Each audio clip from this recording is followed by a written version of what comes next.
a law by doing it thousands of people at a time. So basically just ignoring rather than calling for asylum's another 2 million people he's let into it here on their own without any type of consequences. But then another 1.7 million people he's paroled.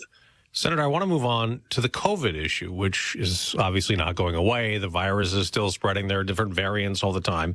And you even said in the Senate in recent days that it's become personal for you, that one of your relatives has been battling long COVID, correct? Right. Yeah. So we all know that we lost 1 million Americans to COVID, but now we have 16 million people with long COVID. You know, I'm a physician. I've taken care of thousands of people with viruses. And it looks like there's some type of an autoimmune sequelae after this that affects their vascular system, their veins in particular, an inflammation of the veins as well as of the nervous system. That creates chronic pain, chronic fatigue, inability to focus, to concentrate, can't sleep, all those things like a person that has mononucleosis that never goes away. So I'm very struggled and frustrated that the NIH and CDC has not made any progress on treating long COVID. You know, they keep saying vaccines, but that's probably not going to treat long COVID. I think there's solutions out there. So I'm working very hard with the NIH and doctors across America to bring that information together to see if we can give these 16 million people some hope and some relief. Now, when the virus hit 2020, you were criticized for some of your positions against masks and against vaccine mandates, some insinuating you weren't taking it seriously. Those issues, they still kind of simmer, don't they? The way that the two different sides on COVID battle each other over policy? Yeah. And the interesting thing is, despite being attacked, I think everything I said has been proven to be true. Again, I just relied on treating thousands of patients with virus, whether it was HPV or herpes or H1N1, especially pregnant patients with virus. I really thought all along that Fauci's leadership, his direction was wrong. I'll give you for instance. One of the issues was this 6-foot distancing. I immediately called the CDC and said, send me the study that shows any type of preference to the 6 foot. They sent me an article from the 1930s on tuberculosis that said a person coughing tuberculosis, that bacterium could travel 6 feet. And I said, well, this virus looks nothing like tuberculosis. That's a great big, relatively sized bacterium compared to this virus. I don't think a 6 foot is going to matter. I don't think that masks are going to matter, especially if you don't wear them correctly. So I think everything I said was borne out to be true. And now we have Dr. Fauci can't remember a thing he said or where his policies came from. But over and over, I asked the CDC to show me. Let me read the articles that support any of this, and it was horrible. And they lied to me. Most importantly, the CDC lied to me at the very beginning of this. When I called them the middle of January and asked them about this virus in China, they led me astray. They had implied to the media that they had folks there in Wuhan, China, and I found out they had none, that they were all shelled up in the capital of China, not letting out of their hotels. They lied to me. They deceived the American public. It would have been a whole different story if Fauci would have been honest with President Trump and said, look, this is a man-made virus. It's going to be spread person to person. We need to shut the border down until we develop a vaccine or do what we can do. So the president was given some horrible advice by Dr. Fauci. Yeah, obviously, Dr. Fauci, Dr. Anthony Fauci was a Trump and then Biden COVID advisor, and he's been on a lot of scrutiny over COVID origins, which you've referenced about whether it was a lab leak, which is a theory that a lot of people believe, or whether it was man-made, which some sort of some sort of a natural occurrence where it found its way into humans, but. He has spoken to lawmakers in private. There may be something public at some point. What do you want to press him on with COVID's origins? I would encourage people to go to our website, marshall.senate.gov, go to our YouTube. We did an entire timeline of the history of it. We did this business 2 years ago. And everything that's coming out of these interviews now and getting more freedom of information releases on emails just confirms what we're talking about. So, for instance, very recently on emails, we confirmed that EcoHealth actually finished a project that putting a protein spike on the original SARS virus and adding the furin cleavage site, which is what we said, this is the part of the smoking gun, that those don't occur in nature exactly like this COVID virus does. So I think that... And that allowed it to be transmissible human to human. Is that the idea? Yeah, exactly. So the protein spike, it grabs your lung cells very easily. And then the furin cleavage site is what allows it to enter human lung cells and cause all the inflammation and the infection, which is so horrible as well. But look, if I was in front of a jury of a civil lawsuit type of thing, I really do think I could convince them that this virus was made in a laboratory in Wuhan, China, and leaked. It was funded with American dollars, and we're still funding research over there. Just recently, 2 weeks ago, I found out that they made a virus, the same type of SARS virus that doesn't grab lung cells, it grabs brain cells. That's got to be it just scares me to death that we're still funding viral gain-of-function research. We need to shut it all down. More dangerous than nuclear warheads. But we're not going to get a direct answer out of China ever, are we on this? Oh, I don't think so. I think that they've covered up, and more importantly, they've killed all the witnesses. The people that were working on the virus and on the vaccine there for COVID in China, a lot of those people have mysteriously died as well. Senator Roger Marshall, Republican from Kansas, is always good to talk to you. Thanks for being back with us. You bet, Dave. It's great to be with you. I hope I didn't drive down too deep, but it's sure an issue that I'm passionate about. Thanks so much. News Talk STL at 1019, 94.1 and newstalkstl.com. It's obvious. The unthinkable continues. Most Americans know something very wrong is happening. People in charge keep telling you that everything's fine and to stop noticing. But you know better. That's why self-reliant folks are investing in emergency food storage. You should too. My Patriot Supply, the nation's largest emergency preparedness company, are the ones you can trust. Go to mypatriotsupply.com and secure their best-selling 3-month emergency food kits. Each contains tasty breakfasts, lunches, and dinners averaging over 2,000 calories per day. Save $200 on each 3-month food kit you purchase. My Patriot Supply also sells solar generators, gravity-powered water filters, off-grid room heaters for when the power goes out, heirloom seeds, and survival gear. Order by 3 p.m. and your items ship that same day and arrive quickly on your doorstep in unmarked boxes. Go to mypatriotsupply.com today. Time is running out to prepare for what's coming. mypatriotsupply.com. At Consumer Cellular, you get the same exact coverage as the largest carriers, but for up to half the cost. Same thing, up to half the cost. Up to half the cost for the same thing. 50% the money for 100% the same thing. I hope I'm making myself clear. Consumer Cellular. When freedom calls, we're here to answer. Call us at 1-888-FREEDOM. Half the cost savings based on cost of Consumer Cellular single-line 5GB data plan with unlimited talk and text compared to lowest cost single-line postpaid unlimited talk, text, and data plan offered by T-Mobile and Verizon May 2023. Our free 2024 Gold Investment Guide isn't just a collection of tips. It's a treasure map to possible wealth in a shifting economy. We've distilled expertise and insights into this comprehensive guide, tailored for both newcomers and veteran investors. Ride the wave of gold to unprecedented heights. Call Advantage Gold now at 800-900-8000 for your free guide. Call 800-900-8000. Coming Monday. Hey, St. Louis, my name is Rob Carter. If you are sick and tired of the corporate news bubble, if you like unedited information free from corporate money, if you want straight talk with no script, join me weeknights from 8 to 10 p.m. on The Rob Carter Show. Live and local, weeknights at 8 on News Talk STL.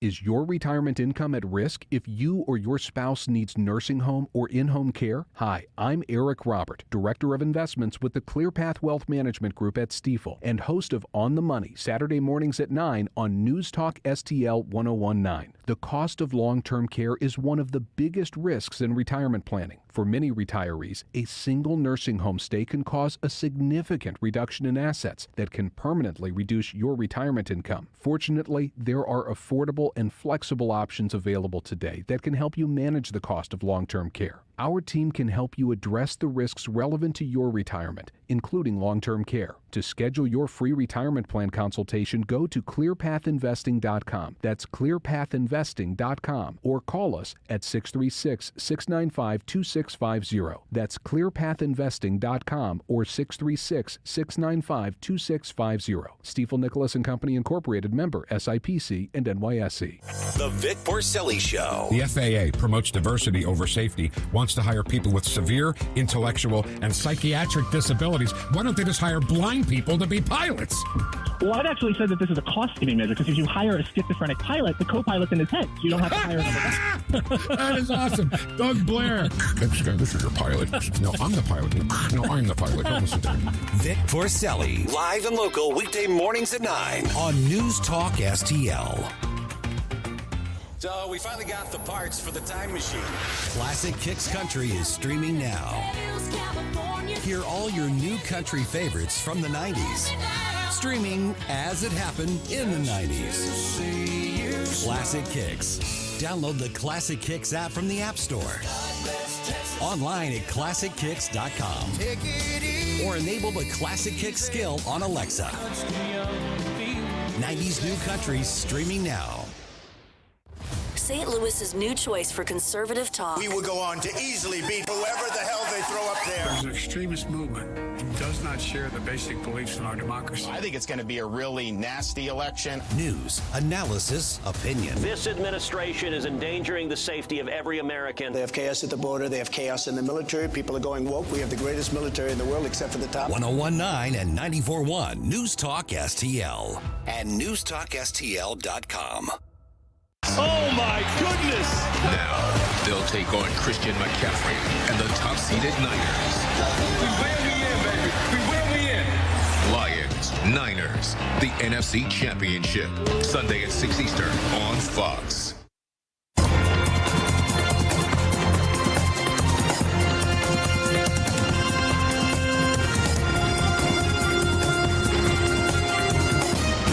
Now, a look at what's happening from the Fox News Rundown.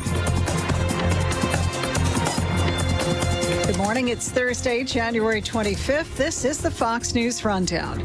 Kenneth Smith faces death by hypoxia in Alabama today for a 1988 murder for hire. The 11th Circuit Court of Appeals now rejecting his argument that the use of nitrogen gas to deprive his body of oxygen amounts to cruel and unusual punishment. The execution is planned for tonight.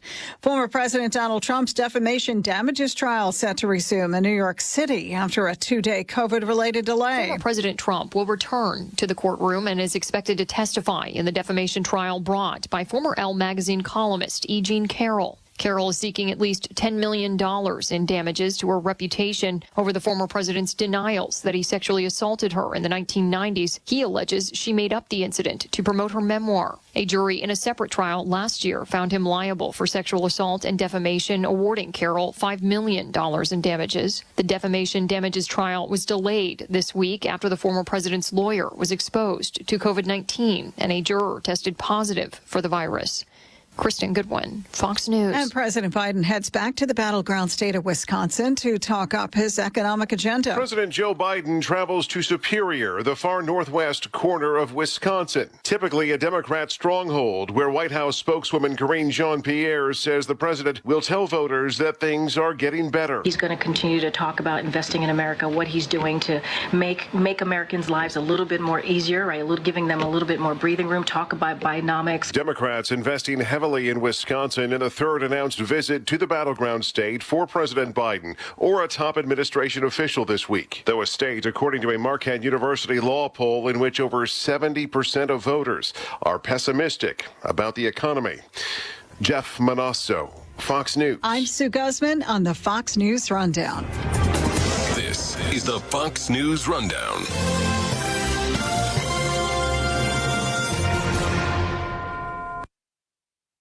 This is News Talk STL at 101.9, 94.1, and newstalkstl.com. The Vic Porcelli Show. So Tuesday, Kelly Dunaway of the St. Louis County Council proposed a Holocaust Remembrance Day. Good job.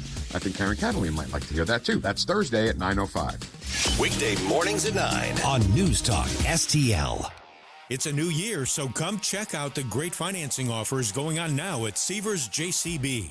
Rates as low as 0.99% on nearly all JCB compact construction equipment, including the industry-leading JCB Teleskid. For details, go to SeaversJCB.com. Mini excavators, track loaders, small wheel loaders, and even the industry-leading JCB compact load all range. Seavers JCB has them all. Visit SeaversJCB.com for more information. Hey, it's Tony Colombo. The new year is upon us, and the cleaning pros at Zero Res are starting things off with a bang with what I think is their best offer ever. Book a cleaning in January and mention the Colombo special, and you'll get 3 rooms of carpet cleaned starting at just $119, plus you can take $50 off an air duct cleaning. We trust Zero Res with our home, and after you take advantage of this amazing special, you will too.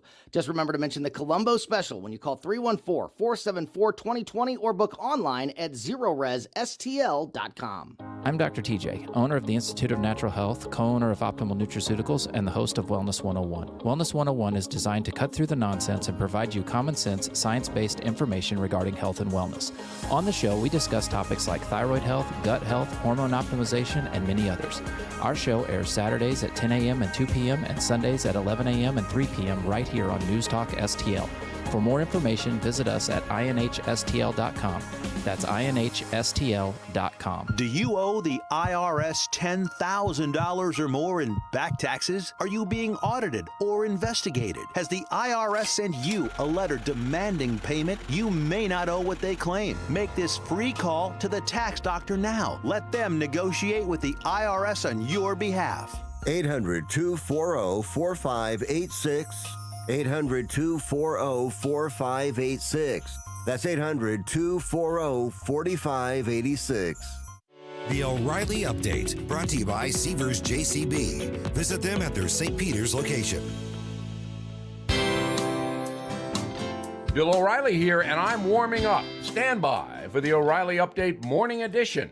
But first, if you thought booking your timeshare was difficult before, you know it's almost impossible now. For more than a decade, Lone Star Transfer has helped thousands of owners legally and permanently get out of their never-ending timeshare fees. Lone Star Transfer guarantees the release of all liability to your timeshare in writing and in a specific time frame. For free, no-obligation consultation, please call 855-551-7066 or go to LoneStarTransfer.com. On this Thursday, Nikki Haley now presenting a problem for Donald Trump and the Republican Party. Her determination to challenge the former president is civically a positive. We should have people running for office. But her stinging critiques will help President Biden. Ambassador Haley now has 4 long weeks to diminish Trump before the next vote, this one in her home state of South Carolina. She will likely lose there, but like New Hampshire, she'll run a spirited campaign reminding voters of Trump's age and controversies. And then there's a debate. Nikki Haley will insist on one. What will Trump do? If he dodges the debate, that will hurt him. If he accepts, the corrupt press will crown Haley the winner before a word is even spoken. Meanwhile, Joe Biden will never debate, as he is incapable of doing that. Now, if I were Donald Trump, I would debate Nikki Haley. Trump has a successful 4-year term in the Oval Office, a record to run on. Ms. Haley does not have any national policy experience. This shouldn't even be close. So, summing up, Donald Trump won last night in New Hampshire electorally, but Joe Biden really won. Back after this. If you own a vehicle with less than 200,000 miles, listen up. CarShield is a low-cost monthly vehicle protection plan now available to you. This protection plan is at an all-time low price. Please call 800-925-7584 for a free quote. Drivers who activate today will also receive free roadside assistance and towing at no additional cost. That is 800-925-7584 right now. That is the Morning O'Reilly Update. More analysis later on. From the Michaels Flooring Outlet Weather Center. Another morning of thick fog. Dense fog advisories in effect until noon. There could be big changes in visibility over very short distances out there this morning. Be careful. Some steady rain will knock that fog down into the midday and afternoon hours. Today's high at about 47. Showers taper off around evening rush time, but once that happens, fog could redevelop this evening and tonight, down to 39 for the overnight low. Friday's forecast is dry, but still cloudy, patchy morning fog. That's your First Alert forecast. I'm meteorologist Matt Chambers. The latest news. Iowa, thank you. We love you all. In spite of all of that they threw at us, we've got our ticket punched out of Iowa. The news you need to know. I believe that Hunter Biden should be held completely in contempt. Texas has a right to secure their borders and secure their state because this administration is failing to do that. And the place to talk about it. Biden is going to drive this country into the ground. 101.9 and 94.1. Right here. News Talk STL.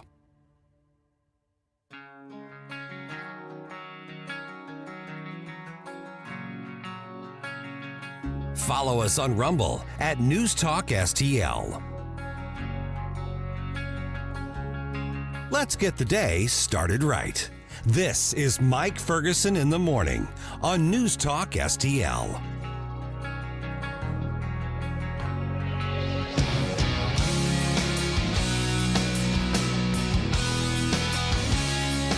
So what's the deal, friends? I mean, can Republicans in Jefferson City just not get along with each other anymore? Hey, Mike Ferguson here. Thanks for making News Talk STL part of this Thursday morning. So you may be thinking, okay, we're talking about the Freedom Caucus thing. And yes, we're going to get there in just a moment or so.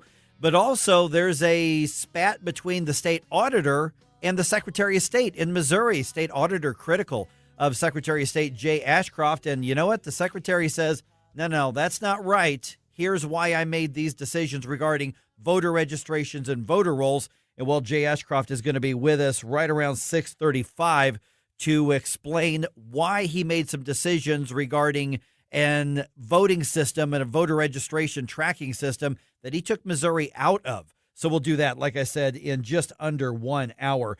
Former Missouri Senator Bob Onder, of course, currently running for lieutenant governor, joined us on Wednesday's program to react to the news that Caleb Rowden, the current Senate leader, basically took a big swipe and knocked a bunch of Freedom Caucus members out of their positions of power and ability to influence legislation. And here's Bob's assessment of that. I've been doing something in relation to media, policy, politics, journalism, and been working either covering the state capitol or working with people in the state capitol or working with the policy that is happening in the state capitol for like 28 years, over 25 years. Mm-hmm. I have never seen anything like what happened yesterday. It is wild. Nothing like that before. And we went into the session knowing that it was precarious. I mean, knowing that there was a good chance that things weren't going to get done because the establishment was getting called out. Yeah. They were preemptively getting called out because they've been dragging their feet. They want credit for all the conservative stuff. Absolutely they do. But they've been dragging their feet, and when they got called out enough overall, and the Freedom Caucus says, we're not messing around now. Right. Caleb Rowden throws 4 of them off of their committee chairmanships, vice chairmanships as well, which removes a lot of their political power.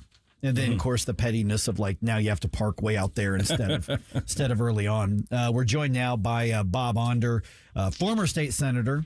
He was in the original version of the Freedom Caucus called the Conservative Caucus. Now we've, because you're not in office, you're not in a caucus, Bob, but we've determined that you're Freedom Caucus adjacent.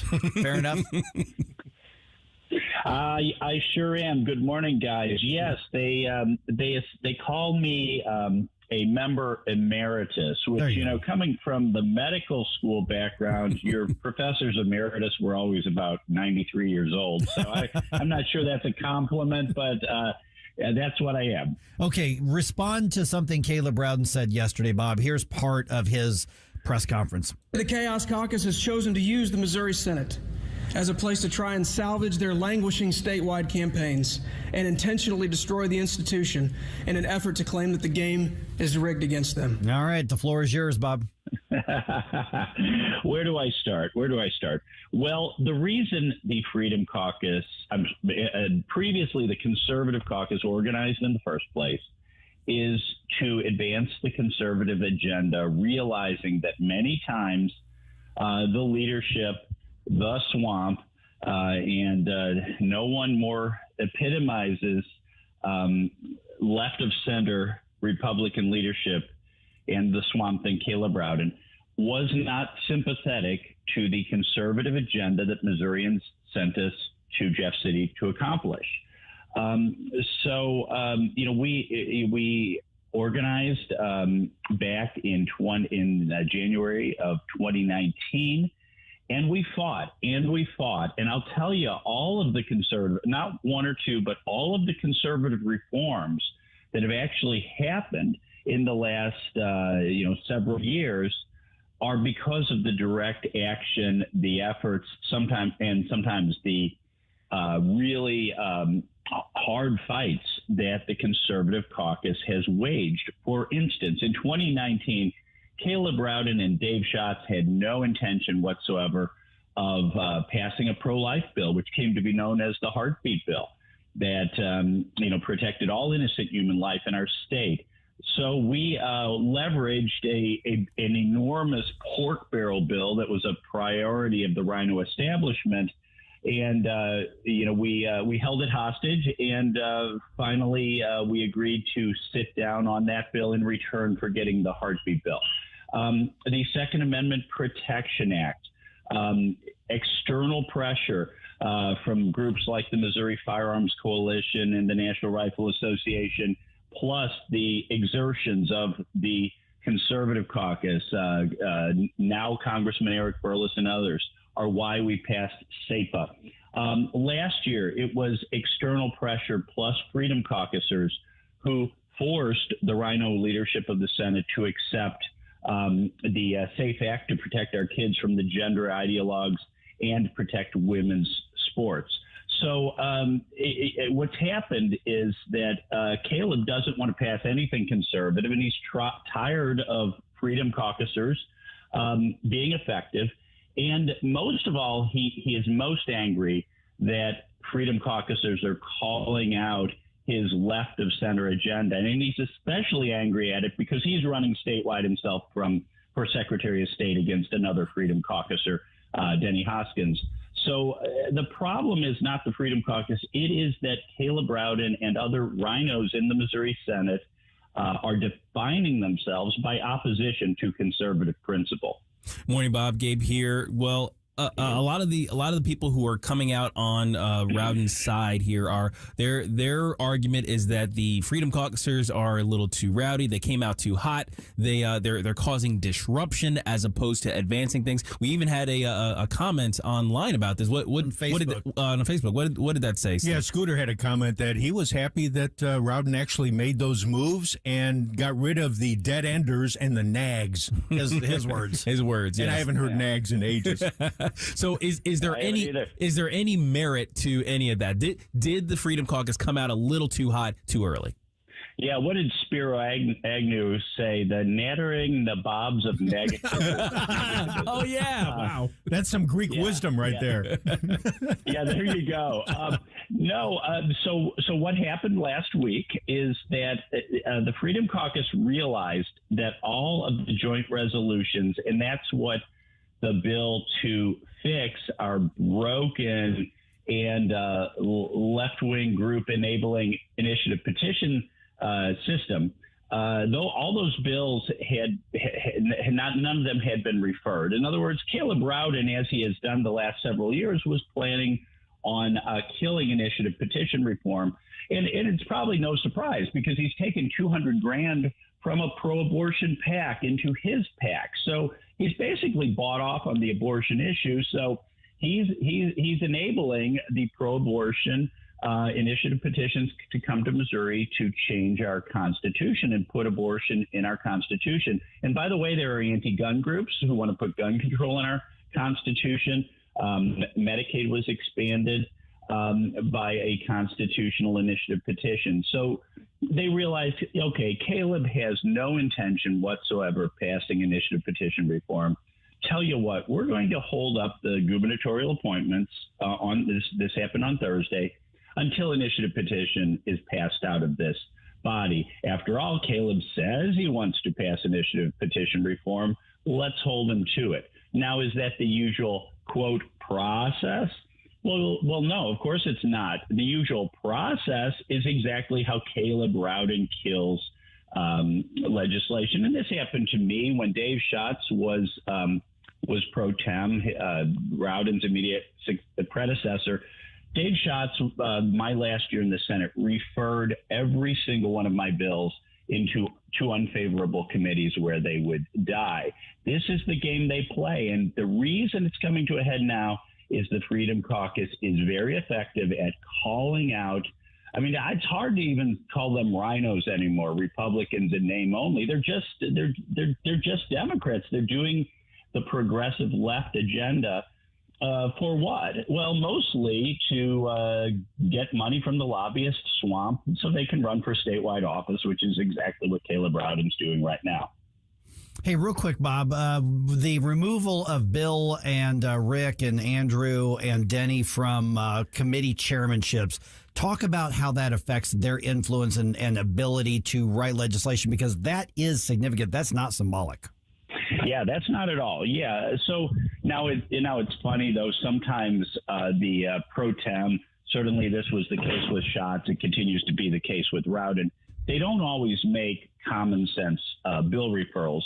So, for instance, bills that for years went to my Health and Pensions Committee, and after all, I am kind of the health expert in the Missouri Senate when I was there, they would send them to other committees. For instance, Dave Schatz sent all of my pro-life bills to Senator Bill White's committee, where he killed him.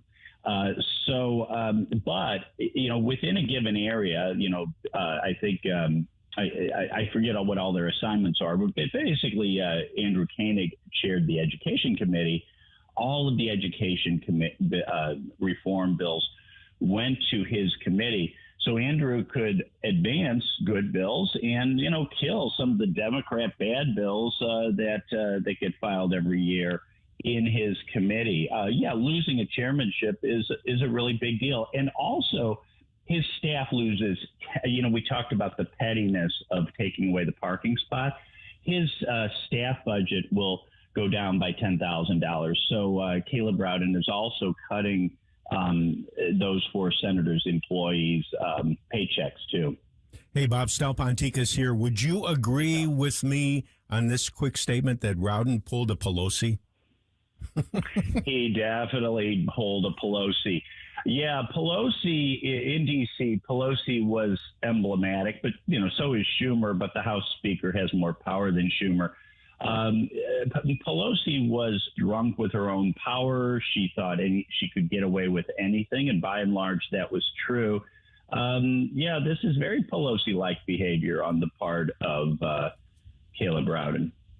All right, Senator Bob Onder. Of course, last time we talked, running for lieutenant governor of Missouri. I'm not going to put you on the spot and say, hey, any updates on that? Yeah, but you can. Look, Washington is broken. Biden has killed our economy, has given us record inflation. Our southern border is porous. I was the number one reformer of illegal immigration in my time in public service. Our healthcare system needs improvement. We've got to push back against wokeness in education. It is Washington, D.C. that's destroying our country. And at this point, I'll modify my previous statement sometimes. It's very likely you'll hear an announcement for me on that 3rd congressional district seat. News Roundup starts things here in just about 2 minutes and 22 seconds on 101.9 and 94.1 News Talk STL.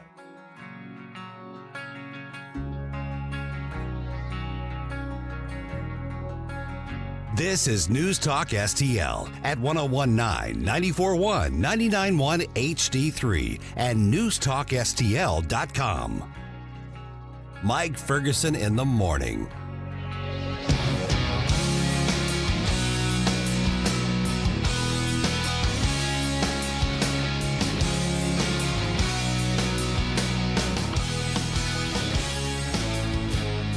Listen anytime. It happens anywhere.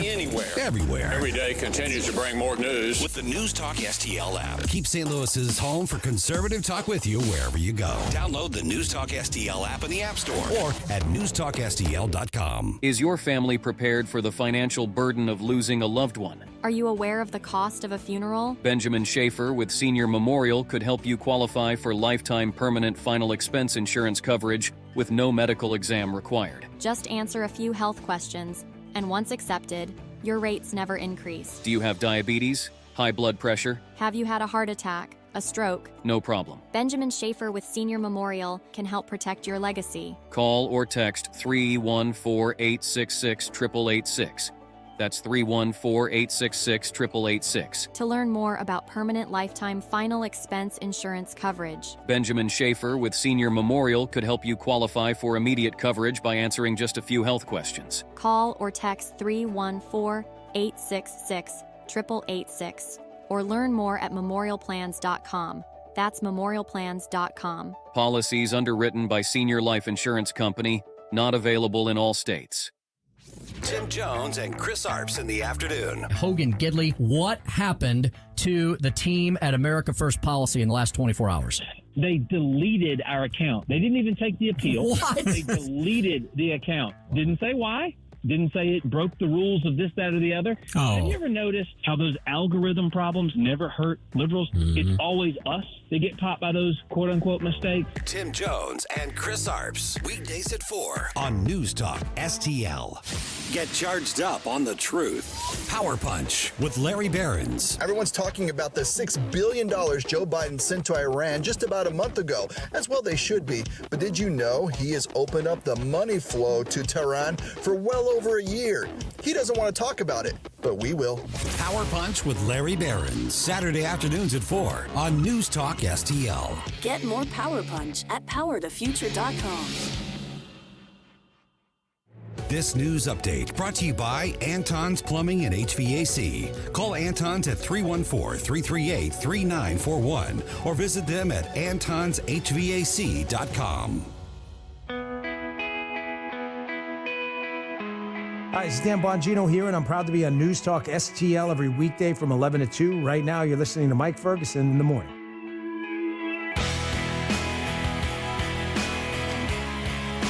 All right, a former cop posts bond and a former politician stays in jail. Okay. That's a weird way to start the day. Former politician. Yeah.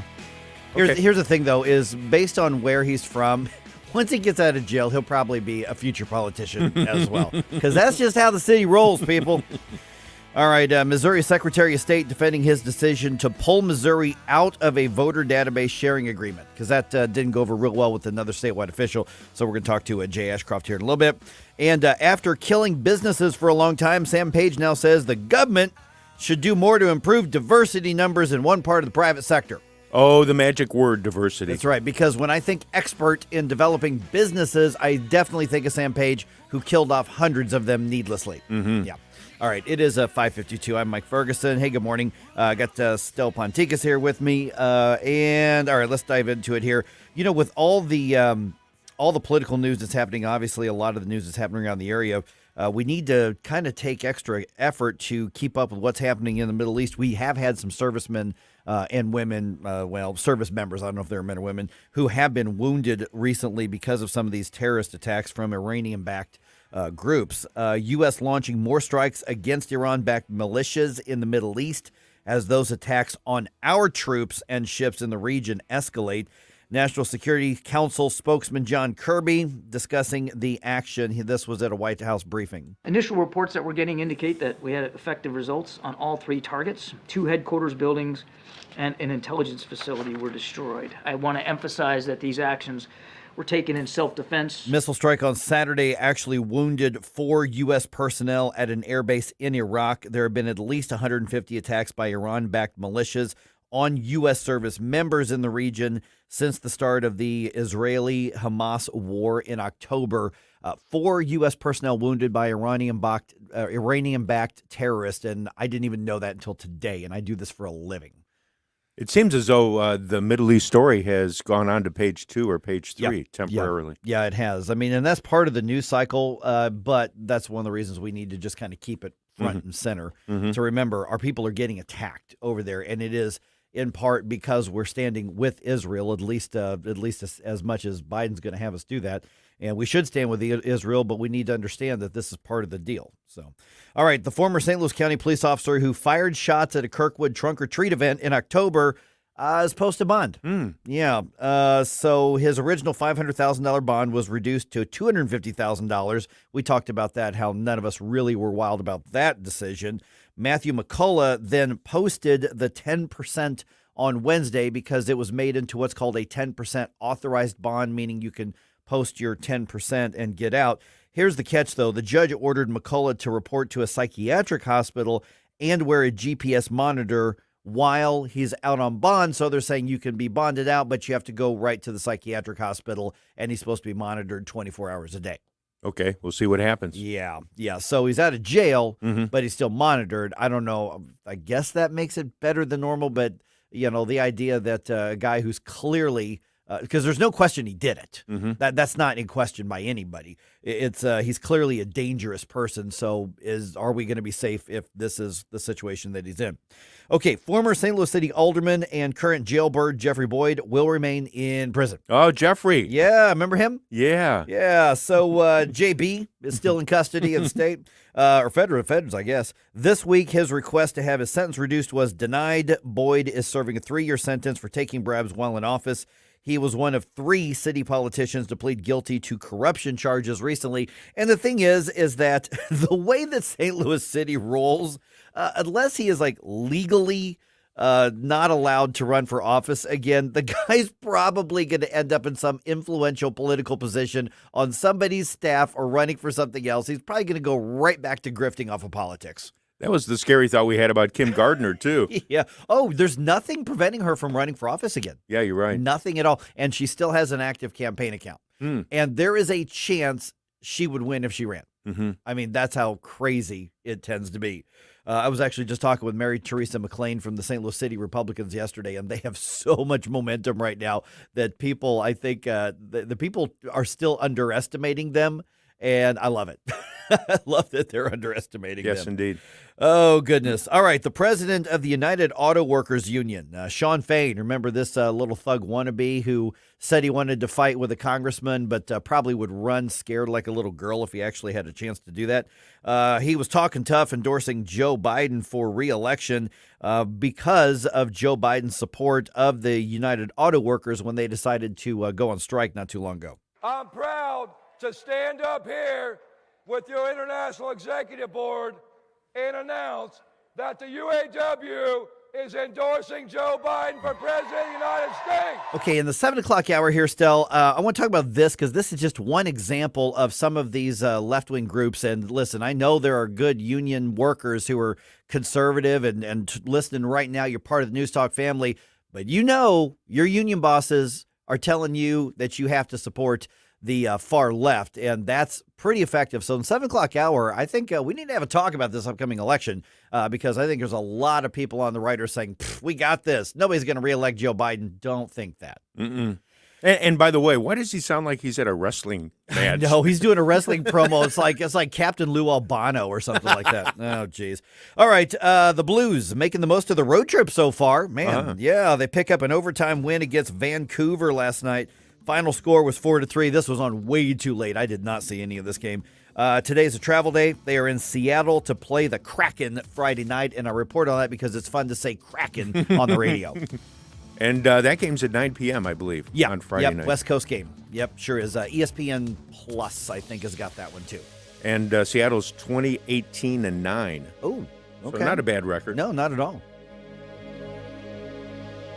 Here's a great way to save money on your prescription medications. If you take Viagra or Cialis, we can give you a way to pay as little as $2 a pill. Compare that to prices as high as $60 per tablet. These pills work for men and women to improve their sexual performance. And now for the price of 2 or 3 pills, you can get nearly 100. There's no need to pay expensive prices for Viagra or Cialis. Call now with your prescription and pay as little as $2 a pill. We offer 24/7 service and always free delivery and confidential packaging. Change your life for the better and have fun. Call Pharmacy Shop 24/7 to get generic versions of Viagra or Cialis for as little as $2 a pill, plus free discreet shipping. 800-631-2030. 800-631-2030. 800-631-2030. That's 800-631-2030. News Talk STL is proud to have Doug Voss as part of our lineup every week. Doug has been a staple on St. Louis radio for many years as one of the leading financial experts in the area. You can hear Doug and Safe Money Radio 3 times every weekend on News Talk STL. And in case you miss anything, you can check it all out at DougVossSafeMoneyRadio.com. What else do our listeners need to know, Doug? Simply put, I focus on helping pre-retirees and retirees build, preserve, and protect retirement assets, and I've been helping my clients solve their insurance and financial needs for the past 33 years. I also strive to educate my clients on how to prepare for retirement, minimize the impact of market volatility on their assets, and deal with the challenges of increased longevity. Call me today at 844-676-SAFE. That's 844-676-7233. Doug Voss is a registered representative. Securities offered through DHL Securities, LLLP, member FINRA and SIPC. KLGY HD3 Clayton, K270BW Bellefonte, KNBS Bowling Green. This is News Talk STL at 1019, 94.1, and always streaming at newstalkstl.com. News this hour from townhall.com. I'm Rich Thomas. Number of Republican governors, along with House Speaker Mike Johnson, voicing support for Texas Governor Greg Abbott. He's at odds with the Biden administration, which has been fighting to keep the southern border open while Abbott struggles to secure the border. And the controversy is heating up now after the Supreme Court refused to prohibit the Border Patrol from cutting through razor wire barriers installed by Texas. Senator Marsha Blackburn of Tennessee, among a growing number of Republicans, urging Nikki Haley to drop out the GOP presidential race. Blackburn saying that Trump is the man.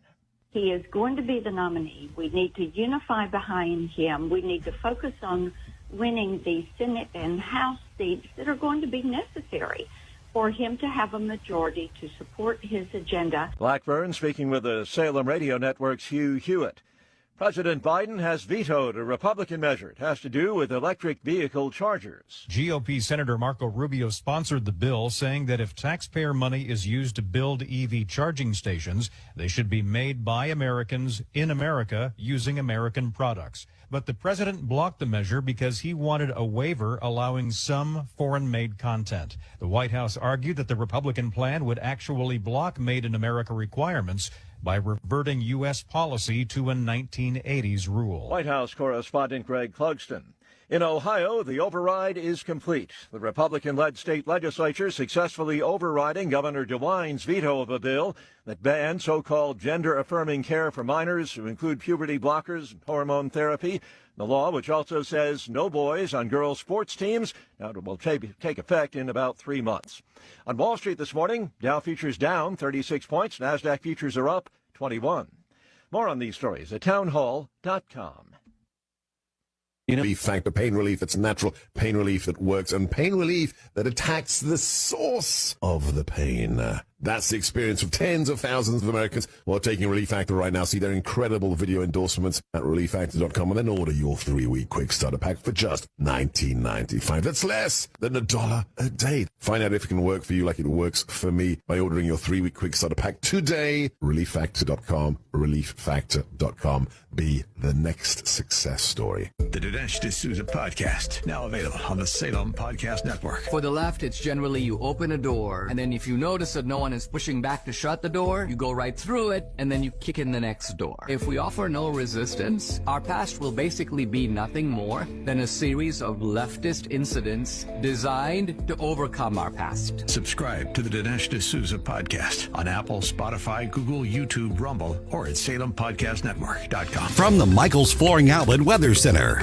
Another morning of thick fog. Dense fog advisories in effect until noon. There could be big changes in visibility over very short distances out there this morning. Be careful. Some steady rain will knock that fog down into the midday and afternoon hours. Today's high at about 47. Showers taper off around evening rush time, but once that happens, fog could redevelop this evening and tonight, down to 39 for the overnight low. Friday's forecast is dry, but still cloudy, patchy morning fog. That's your First Alert forecast. I'm meteorologist Matt Chambers. This hour of News Talk STL is brought to you by Rodney and Jen Wallner and the entire Wallner home selling team at Berkshire Hathaway. Call them today at 314-810-SOLD. 314-810-SOLD. We all know the healthcare system's broken. It's not about you. It's about the code, the bill, the 7-minute appointment. Hi, it's Dr. Randy Tobler, and I've developed a better way that restores old-fashioned values with a holistic approach to your healthcare. That means affordable, available, no copay or deductible primary care. And with my 30-plus years as an OBGYN, there's added value for women and couples. Whether it's a new or nagging problem, you need a second look at a troubling diagnosis, or simply want a trusting, relationship-based healthcare experience, give us a look at Body of Health Direct Primary Care. Our mission is to provide exceptional, accessible, and truly affordable care where the focus is on you, not insurance denial and cookbook medicine experts. And with your membership, there's a number of perks, including hundreds of free meds, in-office ultrasound, common diagnostic tests, and more. Interested in seeing me or learning more about healthcare the way it ought to be? Schedule an appointment or a discovery call at bodyofhealth.com. That's bodyofhealth.com. I think you're a little confused. News, analysis, opinion. I've got something to say and I can't hold it any longer. 101.9 and 94.1. You won't hear the truth anywhere but here. News Talk STL. News Talk STL. Mike Ferguson. I have come here to chew bubblegum and kick ass. And I'm all out of bubblegum. Gabe Pfeiffer. We have a hope. Get up, in case you hear the alarm. Get up. What do you call a genius in President Biden's Homeland Security Department? A visitor. Mike Ferguson in the morning on News Talk STL. Get up, in case you hear the alarm. Get up.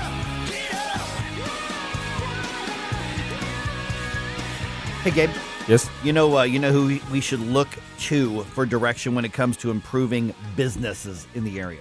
Improving businesses. Businesses, yeah. Okay. How we can help businesses succeed and thrive in this area. You know who we should look to for advice on that? I don't. Who would be the guru? Sam Page, of course. Oh, well, duh. Yes. Gosh. All right. Well, ask me an easy one, Mike. That's right. The guy who killed off hundreds of businesses with his dictatorial approach to the cold and flu virus. All right, to get to that in a second here. By the way, some Republicans are now taking sides on the establishment, for the establishment. Some are taking sides for the Freedom Caucus. So let's update the fight card at 620. Do we have like a boxing ring bell or something ding, like that ding. still? Do we have a little ding ding? I'll have to look for it. Yeah, we may have to put that into your hotkeys there for when we talk about the Freedom Caucus versus the establishment. Yeah, we'll have a bed of Rocky music. That's right. Here's what it just kind of dawned on me that a little bit later on today, there's a Freedom Caucus in the Illinois legislature as well. And we're talking to one of those state representatives today. So you're talking about a state dominated by far left Democrats in Illinois, and the Freedom Caucus pushing the fight against that. And they might have it easier right now than the Freedom Caucus in Missouri, who's fighting against their own Republican colleagues. Crazy. Oh, good Lord. All right. We'll talk about this Matthew McCullough thing. Okay. The police officer who had to be tackled by a bunch of people on Halloween at that Kirkwood trunk or treat. Remember, it was at the school.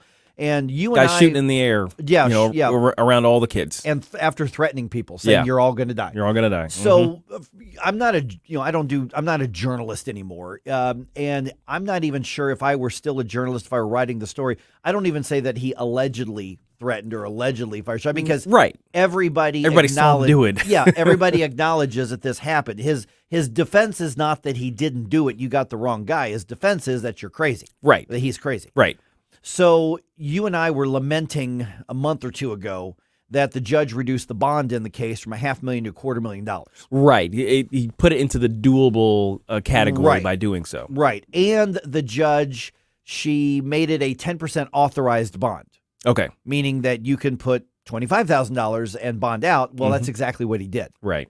Now, I don't know if he is still in the jail cell or if he's being transferred out because the ruling in the case, and tell me whether you're okay with this or if it makes you feel any better, she ordered that the release of Matthew McCullough can only go towards a psychiatric hospital, and he has to wear a GPS monitor. Now, the GPS monitor is pretty standard for anybody accused of something like this, a violent crime.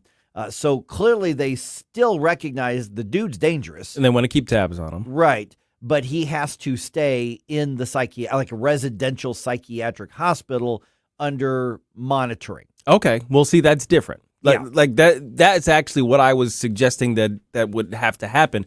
And the way I understood it, those facilities would operate the same way as jails. So it's like, you wouldn't bond out in order to go into those. You'd have to bond out to get to escape one of those. So in my mind, a holding facility or a residential mental facility were essentially the same. But I guess the way the system works is you have to bond them out of the jail system in order to get them into one of those. Because it's not an actual jail. Okay. They do have, the monitoring, and I've never been in one, but I know that they're pretty secure at that level. Okay. So to you, the fact that he's in the loony bin instead of the jail cell, you're okay with it? I'm fine with that. Yeah, because I was thinking, I'm sure it's better than jail.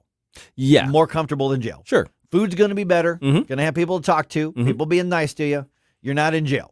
Well, and assuming that he does actually have psychiatric issues that led to this, he's going to get the help that he actually needs, as opposed to being locked in a place where it, frankly, would make him a crazy person crazier.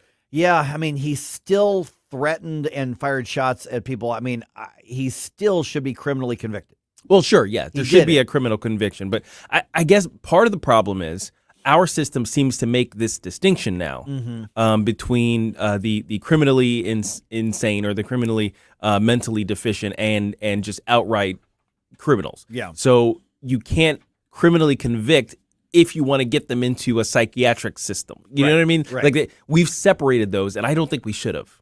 Yeah, and with this case here, I mean, the order is that he specifically is not allowed to leave that, so he's on a lockdown thing. And he may not be locked into a room, but wherever he goes, somebody's supposed to be with him. Yeah. So he's supposed to be secured. Yeah. See, it's the logistics of all this stuff, I guess, that's at issues. Like it doesn't quite jive in my head. I guess maybe movies and TV kind of ruined us from back in the 80s where things were a little different, and we just assume that certain things live in certain areas that they don't in 2023. So I don't know. I mean, at least he's not released out to the public. Yeah, this is clearly a dangerous guy. I mean, understanding the situation a little more clearly now, I'm fine with the judge's decision. Okay. I still wasn't wild about the bond being reduced, but Yeah, well, I guess that's I guess the other half of it. It's like on the one half, he's being put into a place where he needs the help, but on the other, it's like, well, what was the bond thing about to begin with? Yeah. If it's not, looks like it may have been done in order to make it attainable for him to move to this other facility. Yeah, which is the dumb part, I guess. Yeah. All right. Sam Page announces yesterday that the county released a 227-page report that was a county report. They commissioned the study. So we spent money on this. Okay, yeah. Somebody made some bank on this. That examined work opportunities for people of color and women in the construction and trades industry. Dang it. See, I knew I saw one of these solicitations for a stupid study. I was like, I could make about $250,000 off of this. It would take me like an afternoon. Yeah. But now here are some of the things that we spent money on here on this 227-page report. Sam Page, by the way, quoted as saying, "We strive to make St. Louis County a welcome place for all, unless you choose to keep your business open when Sam Page says you shouldn't. Yeah. He says, but to do so, we must take a look at how we are doing and then put measures in place to ensure we can do better. Now, I'm going to get to this in a minute, but this is government setting the goals for the private sector. Yeah. This, and that always works out well, doesn't it? Oh, yeah. So here's what the study showed. It showed that, and I know that this is going to be a little bit of a shock. I don't put your coffee down. I don't want to spit take or anything like that here. Yep. 95% of jobs in the construction workforce are men. What? I know. What? Discrimination. You're just keeping the ladies out. I know. Come on, ladies. Don't you want to work outside in the summer in St. Louis building stuff? Yeah. I mean, carrying, the asphalt and the everything. Mm-hmm. Yeah. I mean, bags of cement and throwing 2x4s over your shoulder. That sounds cool, right? Because how many women are out there saying those darn misogynists are not letting me carry around the asphalt? And then they also said, and this one's that what they found is certainly something that you could argue is worth discussing. Minorities make up about 14.5% of construction workforce jobs. When you look at the city, which has such a high minority population, okay. I mean, and if SLU or UMSL or Lindenwood or somebody did the study, you're like, okay, well, they found something. Maybe that's worth somebody trying to put more effort into the trades. I guess, or something like that. I mean, see, my problem is that I think we're starting under the false premise that I think of all false premises on the left is that a disparity necessitates something malicious. Yeah, right. Well, I mean, I didn't realize this, but only about 25% of the workforce, 25% of the workforce is a minority population, and women are about 50% of the workforce. I mean, all sectors across the board. Sure, yeah. I thought the minority population would be higher, but I guess if you look at the whole region, yeah. I mean, that's the thing. If we're doing St. Louis County, well, that includes a lot of areas. Includes Chesterfield. It includes Chesterfield, exactly. So I'm just saying, some of these areas are kind of lily white, so it kind of balances out. Right, exactly. But here's the bigger thing that just annoys me. This is a guy who, in order to protect his own power and ego, went after businesses that at some point said, no, I'm not allowing you to keep shutting me down and destroying my livelihood. Yep. So for this guy to say, well, we need to be welcoming to businesses and this is crap. I mean, this is complete and utter crap. And first of all, why is a county doing a study like this? Leave that to the eggheads at the campuses. I mean, leave that to the think tanks. Leave that to the nonprofit groups. Exactly. We don't need to be spending money on this as a county, a taxpayer here. But the other part to say that they have a 3-year plan to improve these numbers in the county. Oh, gosh. So some sort of government mandate, directive, and or incentives are going to be involved in government saying you got to hire more women folk and you got to hire more of the coloreds to take these jobs, whether they want them or not.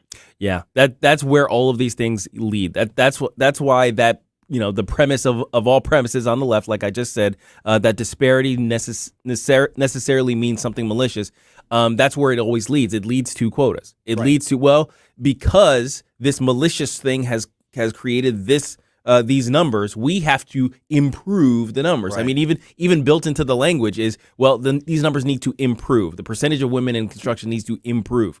Why would an increase in the numbers of women in the construction trade be an improvement? Yeah. Make the case that that's an improvement. Yeah, because it'll improve the way that looks on their numbers. That's it. Yeah, I mean, exactly. I'm saying that they're going to, part of this is going to be trying to recruit young, let's say, minority men, let's say, and young women of any ethnicity or race at all. And you go to, say, a 19-year-old young man right now, a black kid, and you say, hey, we want you to consider a job in the construction and the trades.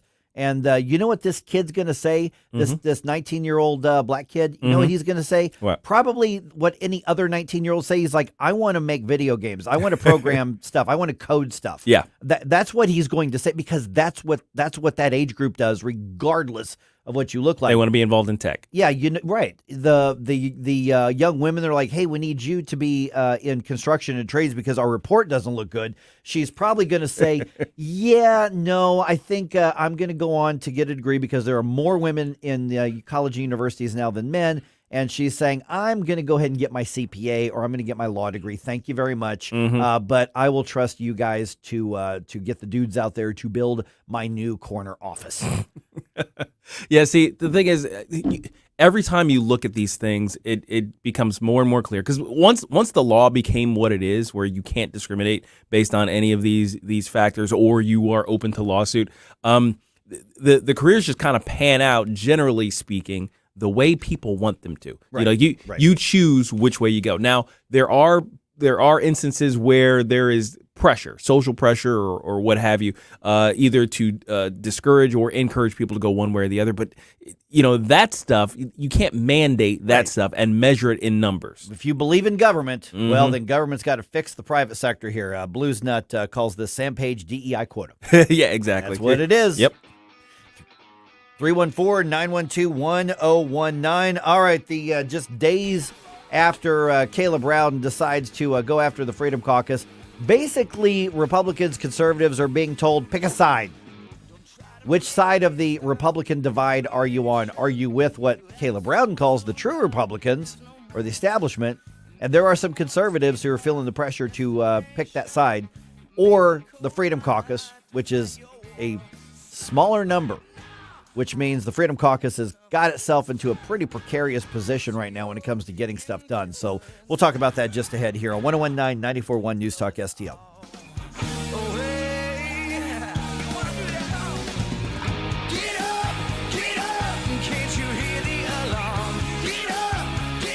Get up. It's Mike Ferguson in the morning.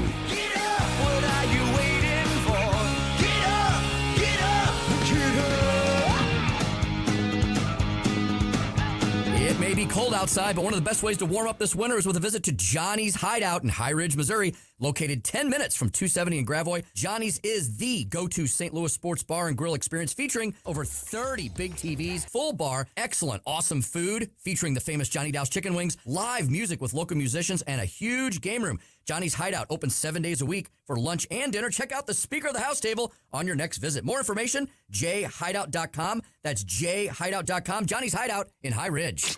Tim Jones and Chris Arps in the afternoon. Levi Hart with Thrive St. Louis. I'm fairly certain that abortion wouldn't have happened. And that's the case in most scenarios, that when the dad steps into that role, it's just not going to happen. And not because of pressure or anything, but because it really is a man's issue. Like, that's why the enemy, Satan, wants to take it away from being a man's issue, because it actually is. Tim Jones and Chris Arps, weekdays at 4 on News Talk STL. Are you a natural leader driven by the desire to make a lasting impact? Is your deepest calling to be an elected official making a real difference? Now, picture yourself with the power to shape the future in St. Louis City. St. Louis needs your leadership now more than ever. The urgency is real. The Republican Party, City of St. Louis can help you file, be your guiding force, and support you during the campaign. Contact stlouisrepublicans.com and step into your destiny. Paid for by St. Louis City Republican PAC. Curtis Farber, Treasurer. Hi, everybody. It's Todd Showalter from The Right Mind Show. The weather is cold, the world is woke, and our president is a joke. Gee, Todd, it sounds like people need something to be happy about. You're darn right, Joey. That's why every Saturday from 5 until 6, it's The Right Mind Show. Boy, I feel giddy. I bet you do. That's because we put the fun in our dysfunctional world. I want to sing. Not now. I'm full of joy. Yeah, well, we're full of something, Joey. It's The Right Mind Show with Todd Showalter. Saturday afternoons at 5 on News Talk STL.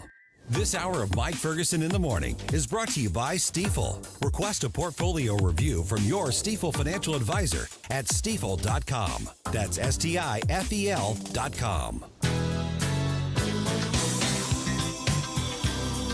Hey everyone, this is State Senator Nick Schroer. I am the host of Stand and Fight every Sunday night. Tune in to us at 8 p.m. Right now, let's hear more of Mike Ferguson in the Morning Show here on News Talk STL.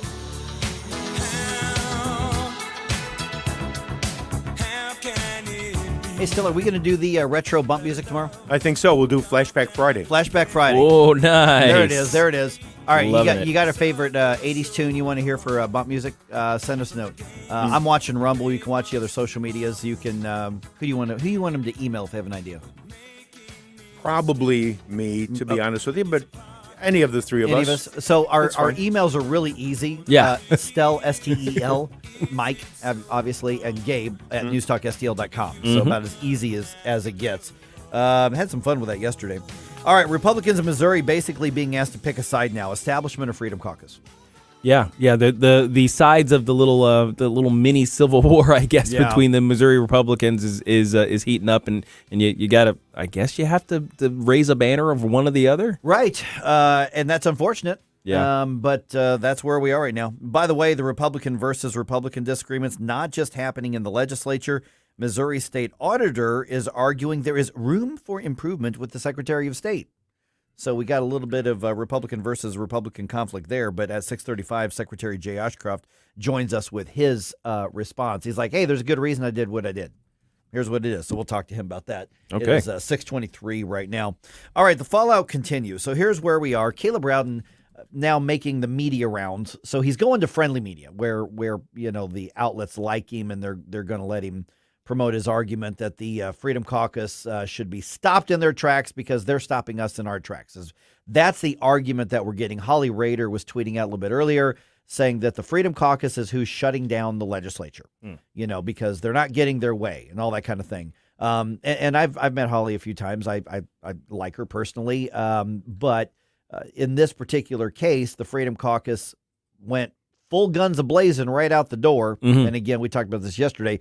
You can debate whether that was the best strategy or not, but they're basically saying you're not getting away with what you got away with before. We're calling you out, and we want all of these things that you say you want to support, including the initiative petition reform, including some of the other school choice issues and all that. We want it front and center. We want it top of the agenda. We want it now. Right. And they were basically told, pipe down. We've got the process. We'll move it through all the same thing we did before. We've got all the committees. You don't get to tell us how things are going to go. And the Freedom Caucus basically said, "Nah, we're throwing it down. Do it, or there's trouble." Right. They didn't do it. There was trouble.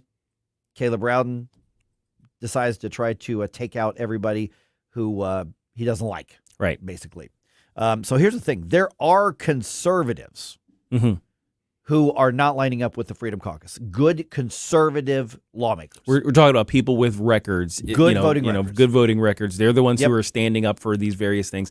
And they are citing, they're finding themselves, I'll say it that way, on Rowden's side. Right. But only in this instance, I guess. Well, I don't know. Because I don't know all the inner workings. I was talking to some people yesterday who, have some knowledge of some of the things that's going on.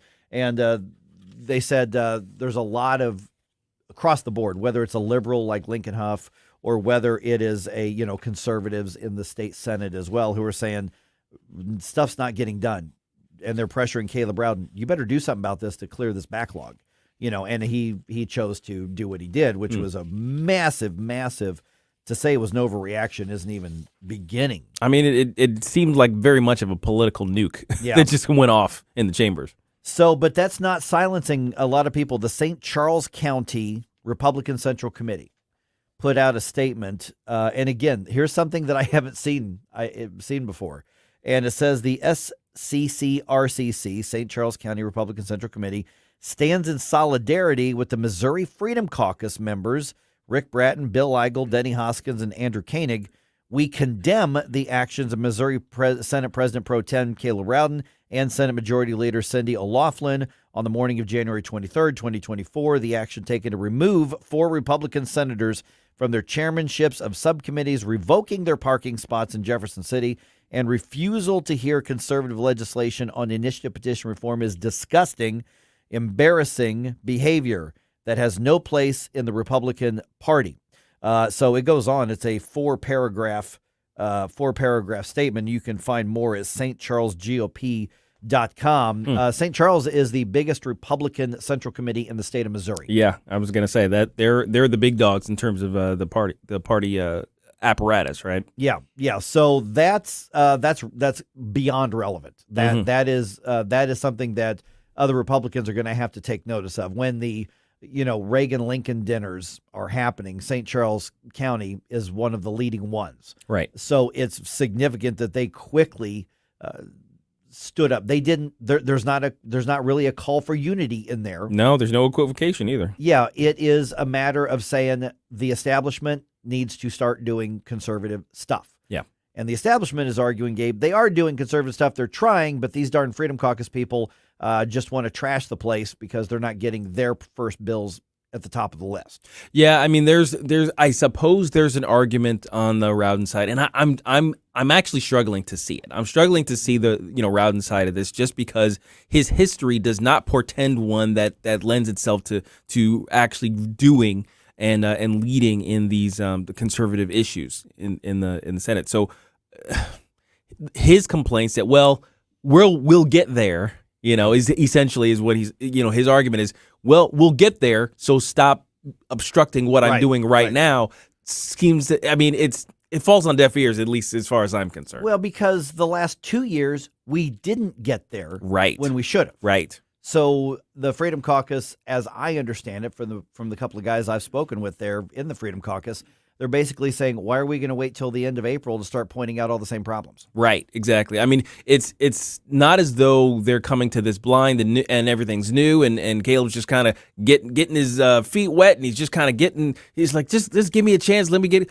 We're kind of three sessions in on trying to do something that's already reaping bad results in the state of Missouri, particularly when we're talking about this initiative position reform. Yeah. For me, that's a huge, high on the list sort of thing, because we see what's happening around the country, and we're just leaving us open. It's almost like a border security issue. Mm-hmm. It's a legislative border security issue. The borders of our legislature, the legislation that governs the state, is in jeopardy of all of these invaders from the left. They keep coming through, and they're setting up camps, and they're going to change the way we do things in the state of Missouri. And we're saying, hey, no, we got to close that up before we do anything else, because all of it is in jeopardy because of what they're capable of once they get in. And Caleb Rowland's just like, we'll get there eventually. Yeah, just trust me this time. Trust me this time, yeah. This time. On Rumble, Rebecca says, it's the left's playbook the GOP leadership is using to vilify the Freedom Caucus. I don't believe real conservatives would side with GOP weak Democratic light positions. Good for the St. Charles GOP. Way to go. That's from Rebecca. Mm-hmm. So, yep. Yeah, I mean, and one of the other disturbing things, and I'm going to fault both sides a little bit here, and by the way, I shouldn't be saying both sides in a Republican majority, because what we have right now is similar to what we've seen in other states, like Kansas. And trust me, we do not want to be like Kansas in any way, shape, or form, because it's Kansas. Please. But they have a majority Republican legislature, and they were so Republican, they split into two now recognized factions. There are the conservatives, which is the smallest group, and then you've got the Republicans, which is kind of that mushy middle establishment. And then you've got the Democrats, which is what we're seeing developing right before our eyes in Missouri.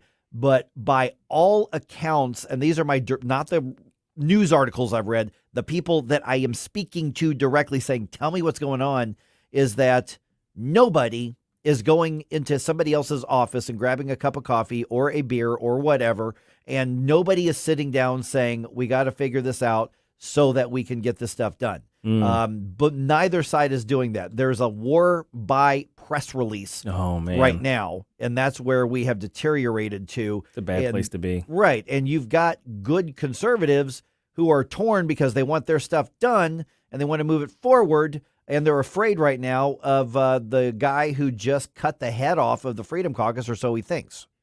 And at least he's trying to. And so they're like, well, crap, if I side with these guys, he's going to bury everything that I've got, and it's going to be cold next week, and I don't want to walk half a mile to get to work.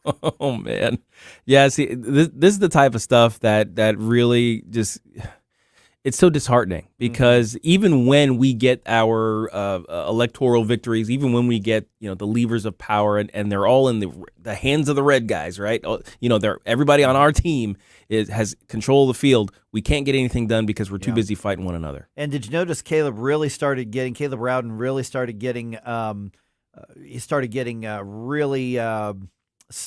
say snarky and starting to snap back, because he'd generally been pretty quiet and demure when he was disagreeing, and he would still criticize, but he was trying to watch his words. Right. But when agitated? Well, he got really agitated when people like Bob Onder and Bill Eigel and some others started digging through his campaign finance reports. Where are those donations coming from for his campaign and his PAC? Right. And True. started putting that out there. Well, the tone changed. That's true. So the tone could have been managed better, yes, on both sides. I guess.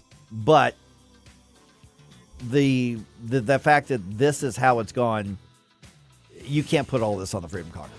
You can't. Yeah. I'll even say you could probably put a little bit. Sure, maybe. But this was Caleb Rowden's decision here. By the way, we have a suggestion from Blues Nut still for what'd you call it? Flashback Friday. Flashback Friday. For bump music. Blues Nut says some Van Halen. Okay. All right, Heck we'll do yeah. Heck yeah. Absolutely. You cannot go wrong with Van Halen. Duly noted. Ever. You can never go wrong with Van Halen. Hot for Teacher. That's right. That's one of my faves, just because of the drum solo right ahead. It is. It's pretty awesome. that's the double bass thing going on. Yeah, he's got. All right, Missouri Secretary of State Jay Ashcroft going to be with us here in about 3 minutes on 101.9 94.1 News Talk STL.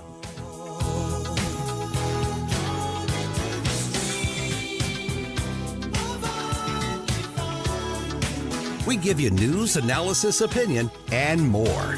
Only on News Talk STL. Get up. It's Mike Ferguson in the morning. That there is something about you, baby, so right. I wouldn't be without you, baby, tonight. From the Michaels Flooring Outlet Weather Center.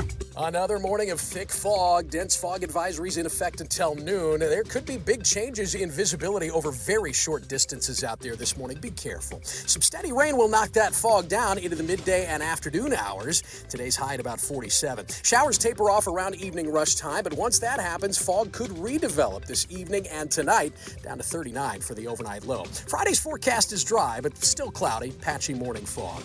That's your first alert forecast. I'm meteorologist Matt Chambers. You want to give someone something which they will really enjoy? Give them a Cafe Napoli gift card. You pick the amount, and they pick which of the Cafe Napolis they want to visit. Cafe Napoli in Clayton, Cafe Napoli in Town and Country, Napoli 3 on the streets of St. Charles, or right next door, Napoli C. The Napoli gift card. It's the perfect gift for anyone or your entire office. Cafe Napoli. Cafe Napoli.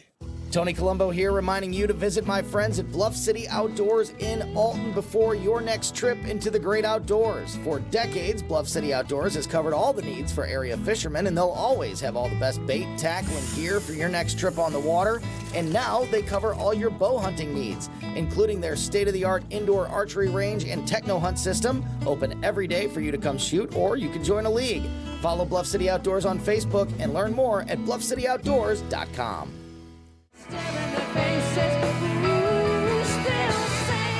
Hi, this is Ron Clutho. Join me for Groovy Grooves every Saturday to hear songs like this and memories that will take you back to a groovier place and time. Be sure to check out the playlist at newstalkstl.com for more Groovy Grooves.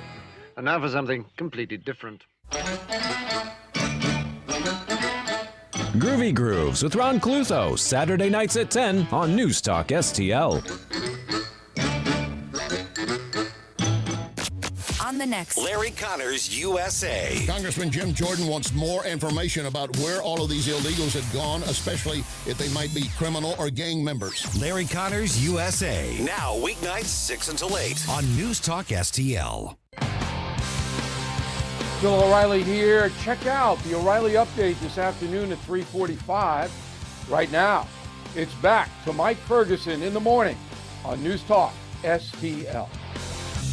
All the small things, true care. All right, Republican versus Republican conflicts, not limited to the legislature anymore. No, it's getting a little crazy out there.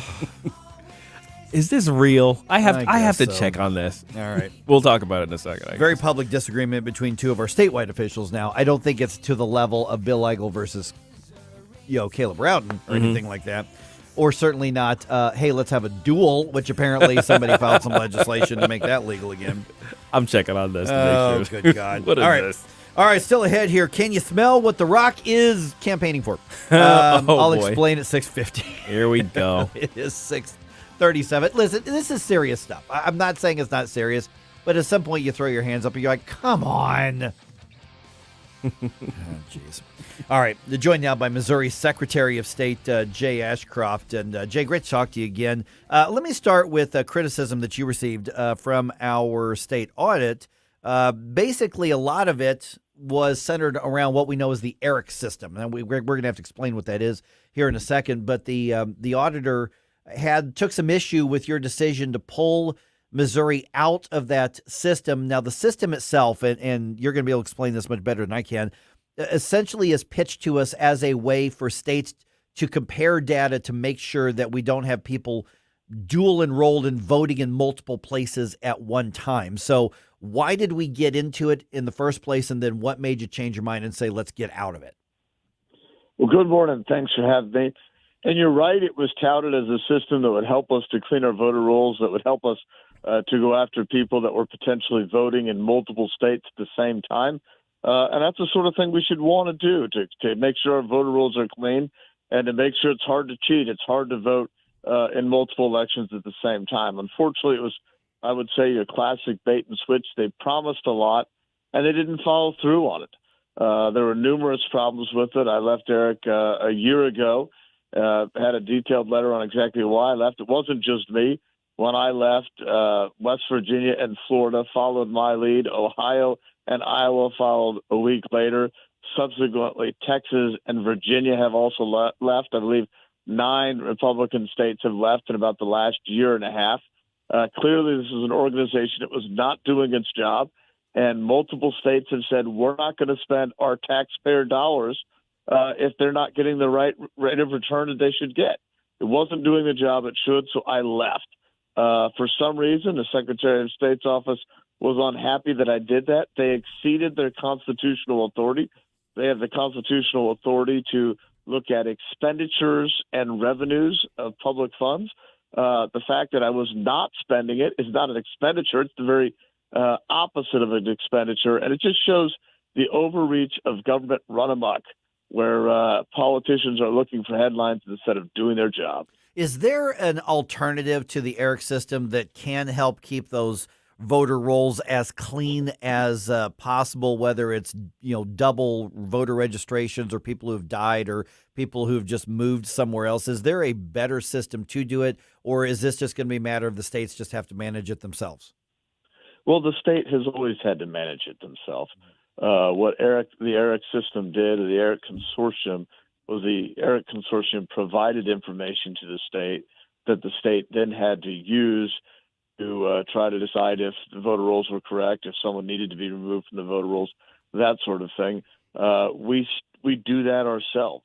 We are now just using national change of address information from the post office instead of filtering that through ERIC. We are now getting the Social Security death records directly from the feds instead of going through ERIC. ERIC was designed to have, if you will, the special sauce to make that data better and to help us collect and use that data. What we've actually found is that the process we're using is leading us to finding more people that need to be removed from the rolls because they died or moved away than the old system did. When it comes right down to it, Missouri used to be ranked 10th in the nation for our processes and our laws with regard to elections. We're now ranked in the top 3. That's not because of ERIC. That's because of what my office has done. We're doing the right thing. The proof is in the pudding. Good morning, Jay. Gabe Pfeiffer here. So, included with that proof, I guess you let us know, let the voters know, our people listening, what changes have been implemented recently to bring us up from 10 to number 3 there, because nationally, at least, voters are not very confident in our systems. I don't know that we have time to mention all of them. Sure. Big changes that we've gone through is we now require a government-issued photo ID when people are going to vote. We've outlawed drop boxes. We've made paper ballot the official ballot of the state. So if there's a concern or a problem, we're not having someone just go back to a tabulator and hit a button and say, oh, the electronics say this. We're saying, no, what do the actual physical ballots say? That's how we're checking. That's how we're auditing. That's how we do any sort of recount. We outlawed the curing of ballots. We have started the ability for the Secretary of State to do audits of voter rolls of election authorities. We've done some things to make it easier for the political subdivisions, the political parties, to provide the names of poll workers that are Republicans or Democrats to the local election authority to make sure that we really do have bipartisan teams. There was a major bill in 2022, an election omnibus bill, that just had a myriad of changes that really has made Missouri the gold standard for elections. We're visiting with Missouri Secretary of State Jay Ashcroft, and he was responding to a state auditor's report that gave you a fair, as opposed to outstanding or bad. Basically, it sounds to me like reading it, it looks like they gave you a C, is what he's basically saying. And one of the criticisms, I want to get your response to this, is they say they asked for information on how your office implemented the cybersecurity review of the election offices and process. They say there were some things you did not turn over to the auditor for their look into that. And my understanding is your argument is you're right, we didn't, because why? Because we were obligated not to turn that over. We had made agreements with county clerks. It was the only way that they would allow us to do the cybersecurity audits. And those agreements mandated that we not give out that information to anyone, that information be maintained as confidential. And what normally happens in that sort of process when one area of government says, A, you have to do B, and you say, well, I've already agreed and I can't do B because of another obligation, that you go to court and you go before the judge and you say, Judge, we're being told we have to do A. We're also being told we're not allowed to do A. Please tell us what we're supposed to do. That happens with my office all the time. People will request information. We say, look, we can't give that out. Go to court. We'll go with you. We just need the judge to say, yep, you're allowed to do this, even though you're precluded over here, and we'll do it. But unfortunately, the auditor's office just doesn't seem to understand the law. And that jives with the Sunshine Law then, right? Of course. The Sunshine Law specifically gives us the authority not to disclose this information. The state statute, there's also some federal laws that allow us to keep this confidential because it's dealing with the election infrastructure. And obviously, we don't want to be giving people a roadmap onto how to potentially, go through the protections we have around our election systems. It's like someone saying, well, you've got an alarm system, but you need to publish all the instructions on how to bypass that and exactly how it works right next to it. That's just crazy. All right, last minute or so, we've got Missouri Secretary of State Jay Ashcroft. In case people have forgotten, which I don't think anybody did, hey, there's a race for governor going on right now. Obviously, a lot of discord in the Missouri legislature right now. So if you're a Republican, you're a Republican voter, you're a Republican activist, you're a Central Committee member somewhere around the state, you're probably thinking, what the heck is happening with the Republican Party in Missouri right now? What's your take on all this? My take on it is it's an election year, and suddenly people are concerned about things that they've never been worried about, never tried to change because it wasn't an election year. And instead of following the process to get things done, they're trying to get likes and looks on social media. The problem here is we have individuals that are more concerned with getting publicity than they are in actually moving policy. And the people of the state of Missouri deserve fighters in office that will actually move conservative policy to reduce the size and scope of state government. Our government is on track to be broke in the next 2 to 4 years. That's terrible. We need to change course. We owe it to the people of the state to do so. But right now, the state's got more money than the state coffers have ever had. How are we on track to be broke? I mean, that for a lot of people would just sound like that's just insane right now. I mean, the Republicans are the fiscally conservative ones. How could we be on track to be broke when we've got so much money right now? Well, I would just point you to Washington, D.C. for any thoughts on how fiscally conservative Republicans are when they get in office. But secondly, unfortunately, it's not a matter of resources. It's a matter of how much you're spending. And unfortunately, we have to stop spending. I believe that if we look closely at this year's budget that was just proposed by the governor, we will find that they are using reserves for ongoing expenses, not for one-time expenses that just suddenly come up, but for day-to-day expenses. That cannot continue. Also, I would say if you think that Republicans are fiscal conservatives, the governor announced that they were making state government smaller, and yet they're increasing the budget from $51 billion to $53 billion. I can't understand that, and I bet none of your listeners can understand that logic either. Oh, man. All right. And the website, people want to follow what you're doing, campaign. I mean, they can look up the Secretary of State's office for the official stuff, but with the campaign stuff, what's the best way to be in touch? We've already tagged you on our social media. At Jay Ashcroft Mo on Twitter, Ashcroft for Missouri on Facebook, or ashcroftformissouri.com. All right. Jay Ashcroft, Missouri Secretary of State, good chat with you again. Thanks so much. Thanks for having me. Thanks, Jay. All right, 314-912-1019. I think that's the first time I've heard anybody say, yeah, the state's actually moving towards being broke. Yeah. Because the state has more money than it knows what to do with at the moment. That's, yeah. It's crazy. Yeah, but the scary part is everybody wants to spend it. Of course. Mm-hmm. Ribbon cuttings are good picks, man. Good on your Insta. I bet you most politicians don't know what Insta is. And I'm not. I've been informed by my daughter and my wife that I am not cool enough to be on Instagram. You're definitely not allowed. I am not allowed on Instagram. No. All right, 314-912-1019. Would you vote for The Rock? Depends on the category. Yeah, I was going to say, for what? Because there are some people who say they would vote for The Rock. Oh, gosh. All right, so... he was asked about it. Oh, boy. For president? Well...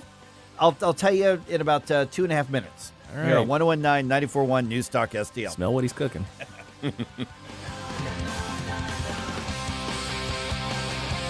Like and subscribe to us on Rumble. News Talk STL. Get up. It's Mike Ferguson in the morning. Late night, come home, work sucks, I know. She left me roses by the stairs.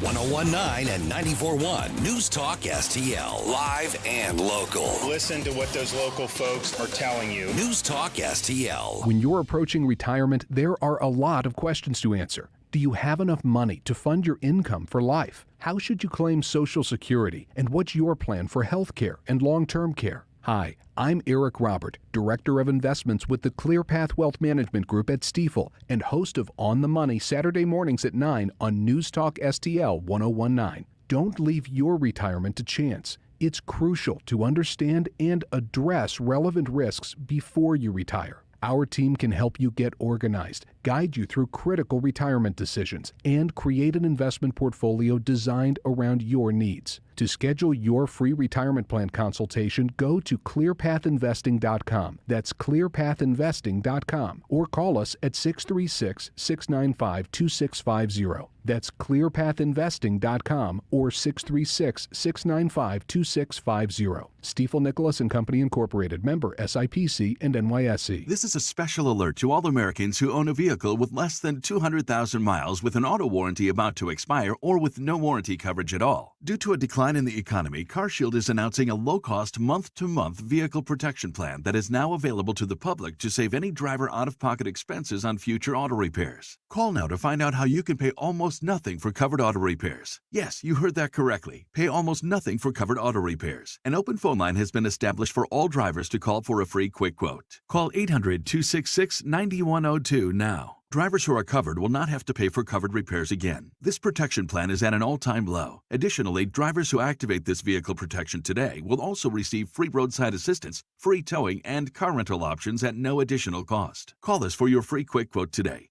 800-266-9102. That's 800-266-9102. What do you have to lose? Call 800-266-9102. Again, 800-266-9102. This hour of Mike Ferguson in the morning is brought to you by Stifel. Request a portfolio review from your Stifel financial advisor at stifel.com. That's STIFEL.com.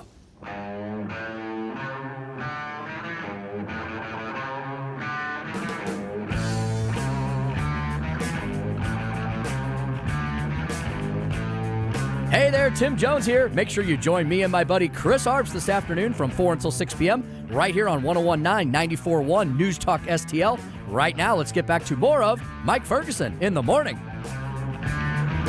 Hey, fellas, have you heard the news? All right, at least in Illinois, the opponents of the Freedom Caucus are Democrats. It's 7:05. Wow. At 7:05, we've got the update from the Illinois legislature on the fight for freedom in the land of leftists. All right. Otherwise known as the state capitol. They're the real fighters. Oh, yeah. All right, we've got... let's get through a few updates here so people kind of know what's going on. All right. Kind of dump some news on you. Yeah. Here we go. All the stuff. Yeah. A former cop posts bond. A former politician stays in jail. I kind of liked writing that, to be really honest. Of course, and then can you smell what The Rock is maybe campaigning for? Maybe not. Let's see. I'll tell you about that here in a second. It is, 6:52 right now. Got Gabe here, got Stell here, by the way. Hey, thanks for everybody who's, commenting on Rumble right now.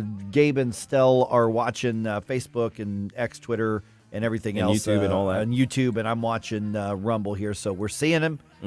We love the comments here, love the conversations.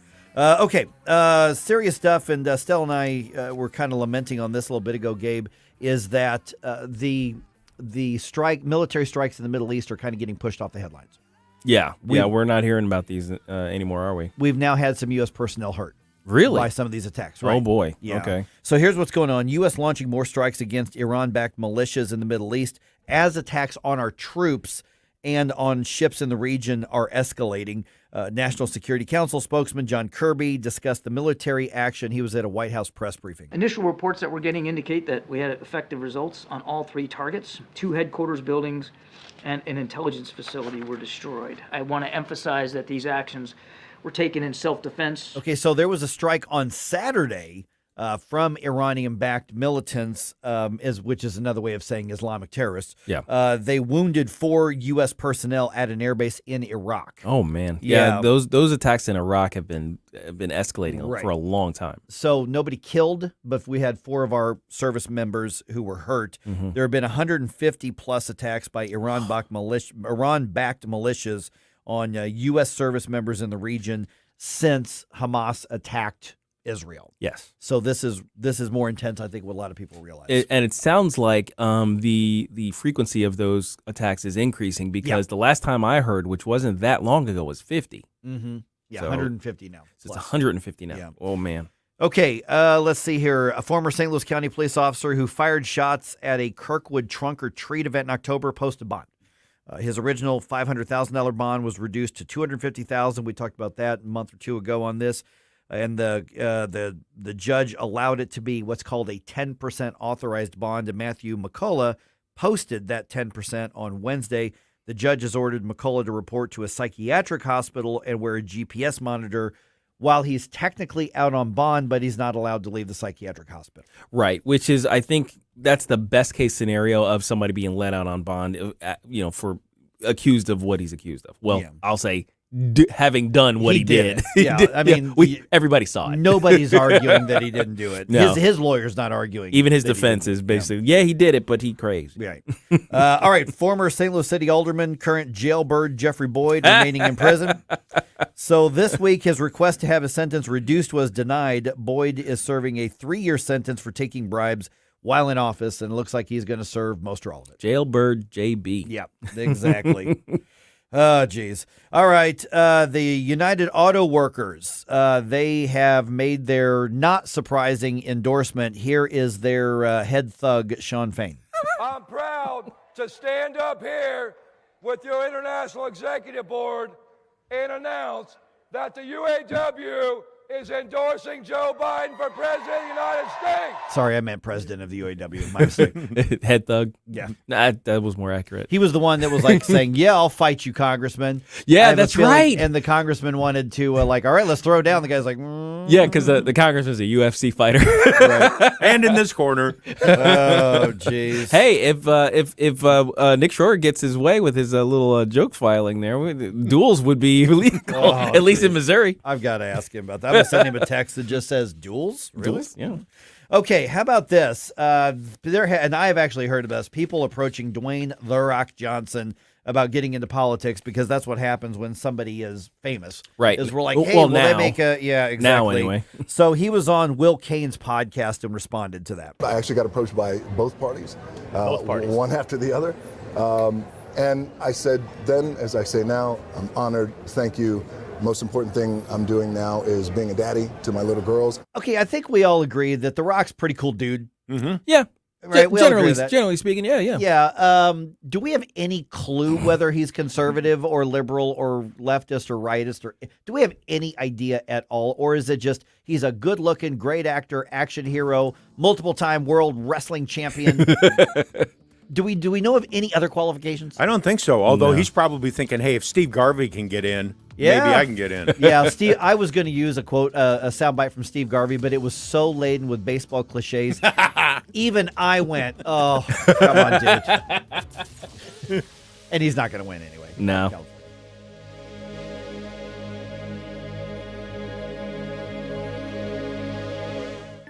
The Herzog Foundation is the vision of its founder, Stanley Herzog, and it exists to promote and accelerate the development of quality, Christ-centered K-12 education. Hi, this is Daryl Jones, president of the Herzog Foundation. Our primary goal is to advance Christian education so that families and culture flourish. The legacy of Stan's business career centers around making national transit ecosystems accessible and sustainable. Likewise, the legacy of Stan's philanthropy centers around making the ecosystems of Christian education more accessible and sustainable for families across the nation. Visit HerzogFoundation.com to learn more about our programs, including trainings, scholarships, conferences, news, and our podcast, Making the Leap.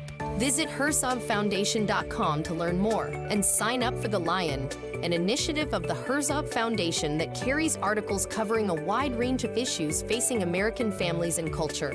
HerzogFoundation.com.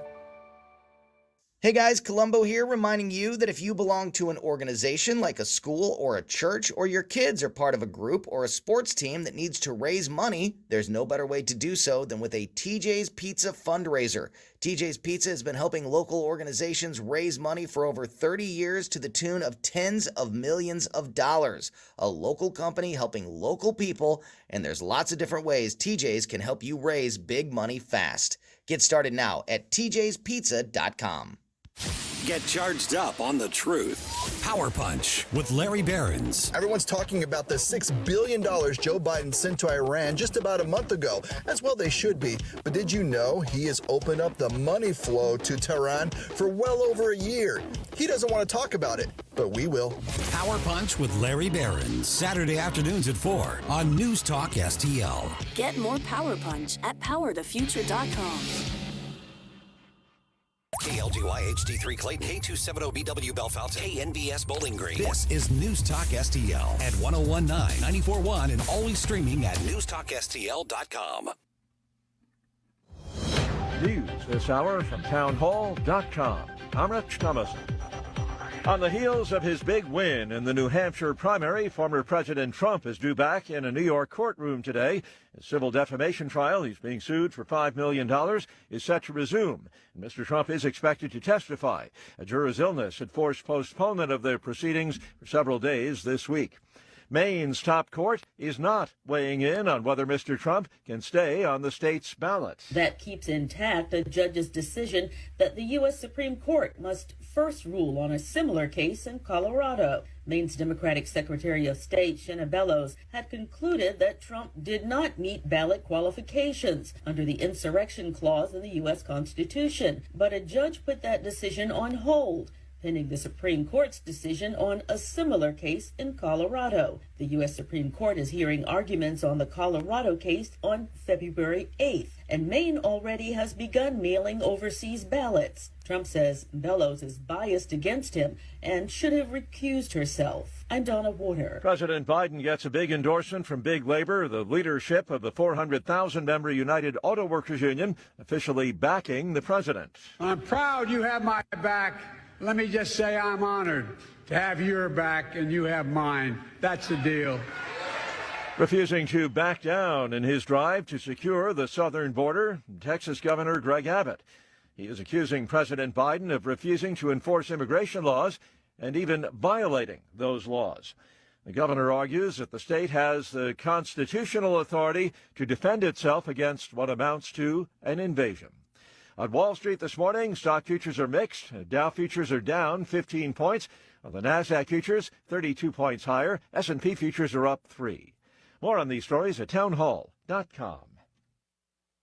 Relief factor, pain relief that's natural, pain relief that works, and pain relief that attacks the source of the pain.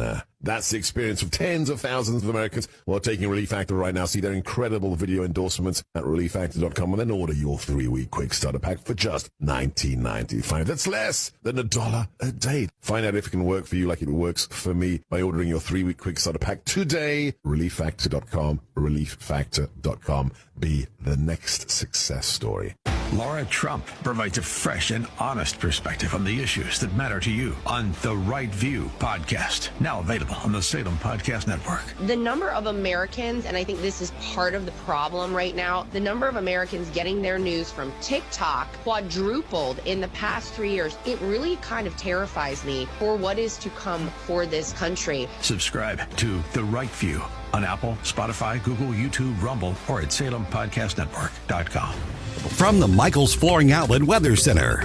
Another morning of thick fog, dense fog advisories in effect until noon. There could be big changes in visibility over very short distances out there this morning. Be careful. Some steady rain will knock that fog down into the midday and afternoon hours. Today's high at about 47. Showers taper off around evening rush time, but once that happens, fog could redevelop this evening and tonight, down to 39 for the overnight low. Friday's forecast is dry, but still cloudy, patchy morning fog.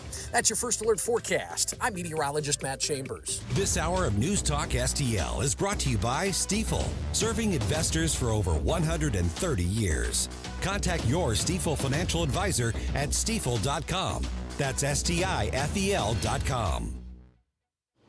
Are you tired of the corruption and special interest groups controlling our state and cities? Are you tired of yelling at your TV or your car radio because important issues like crime, homelessness, education, and taxes are being blocked by special interest groups? It is time for Missourians to declare our independence from special interest groups corrupting our government. Join the Freedom Principle Mo today, and you can be an integral part of creating the largest statewide member-led organization fighting for America and Missouri First policies. The Freedom Principle Mo is fighting to put the voters back in charge of our government. The Freedom Principle Mo has been a leading voice in Jefferson City, fighting for our police and making our community safer, exposing corruption at the local level and in Jefferson City. It's time to start making our elected officials start listening to us and finally start passing legislation that protects our freedom and protects Missouri's values. Visit our website at freedomprinciplemmo.org and join today and make 2024 the year we get something done. This hour of Mike Ferguson in the Morning brought to you by Window World. Simply the best for less. 314-993-1800 or visit windowworld.com. Mike Ferguson. You play ball like a girl! Gabe Pfeiffer. I triple dog dare you! Get up! Can't you hear the alarm? Get up, St. Louis. So it's time to get out of bed.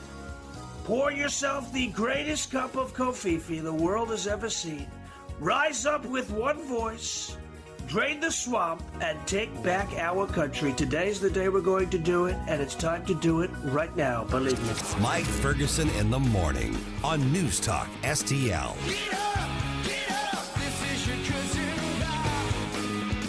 Okay, when the controlling political party does pretty much everything wrong, need to push back is obvious, and that's what's happening in Illinois. Both the controlling party doing everything wrong pretty much, and the pushback. There was a Freedom Caucus in Illinois as well, but they're more focused on doing battle with leftists as opposed to fending off attacks from Republicans. Yes.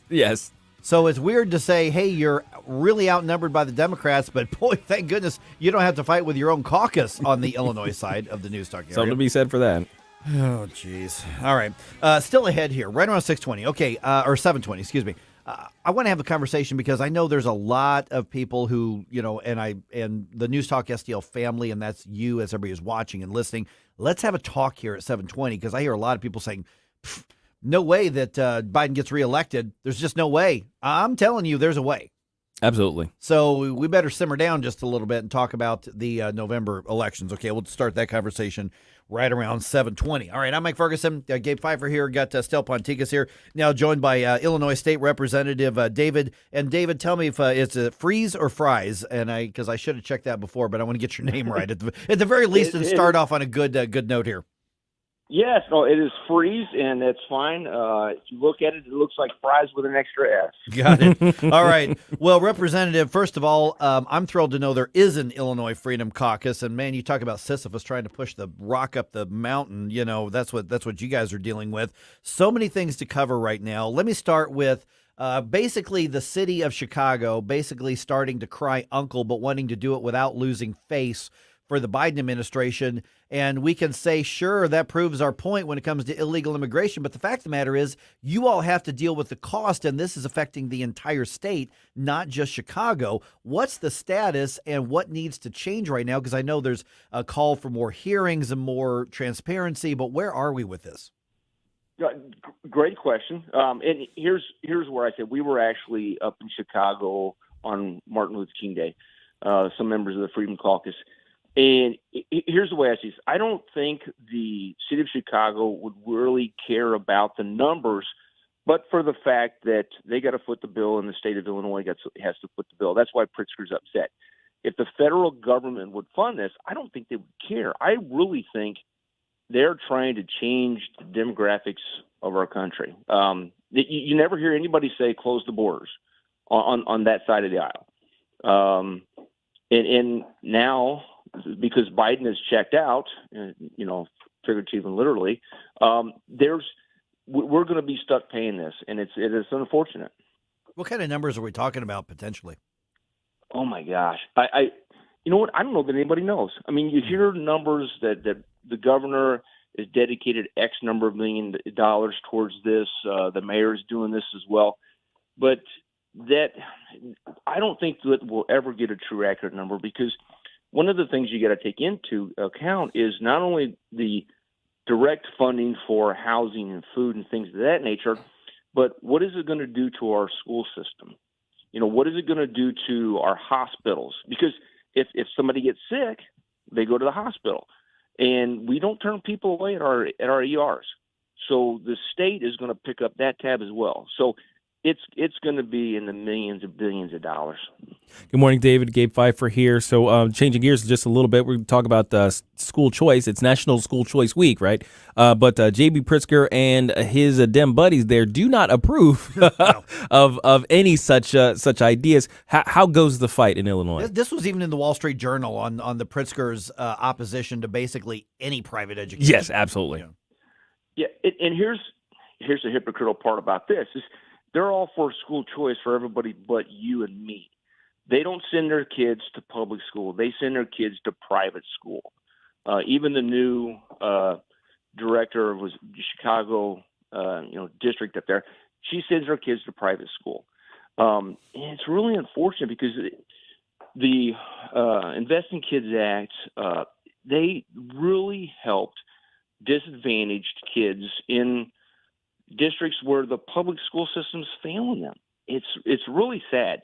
They become beholden to the teachers union. Yeah, when you look at just the overall results, that's what's so amazing to me. We're speaking with State Representative David Freeze from Illinois, member of the Illinois Freedom Caucus. You would think that in a city like Chicago in particular, my childhood was Decatur. I also lived at Camp Point, and I lived in Quincy, and I lived in Pittsfield. So, I mean, I feel like I know different parts of, Illinois pretty well. But in some areas, the schools are failing so bad that it truly is political tribalism over how can you not be okay with this? I mean, even on the Missouri side, St. Louis Democrats are fine with some school choice in their area. But in Illinois, it's just basically become political subdivisions and political entities defending their turf. Yeah, and I actually did an interview with some teacher union guys, and we were talking about this. We have choice when it comes to every aspect in our lives, including college education. If you want to go to college in the state of Illinois, you can pick a trade school, you can pick a state school, you can spend as little or as much as you want okay? And there's grants, and we, the taxpayers, still footing the bill for colleges because, believe me, I've been in on these budget negotiations. Why can we not give kids in disadvantaged areas that are in districts that are failing not only kids but the parents? Because if you want to succeed in life, first and foremost, you've got to have a good education. I mean, that is the biggest indicator right there. Let's give these kids some choice. Even what do they call these magnet schools up there in Chicago? My understanding is Johnson wants to shut those down too. One of the most, I guess, pernicious and vicious attacks against school choice is that it's somehow racist, which I think is completely backwards.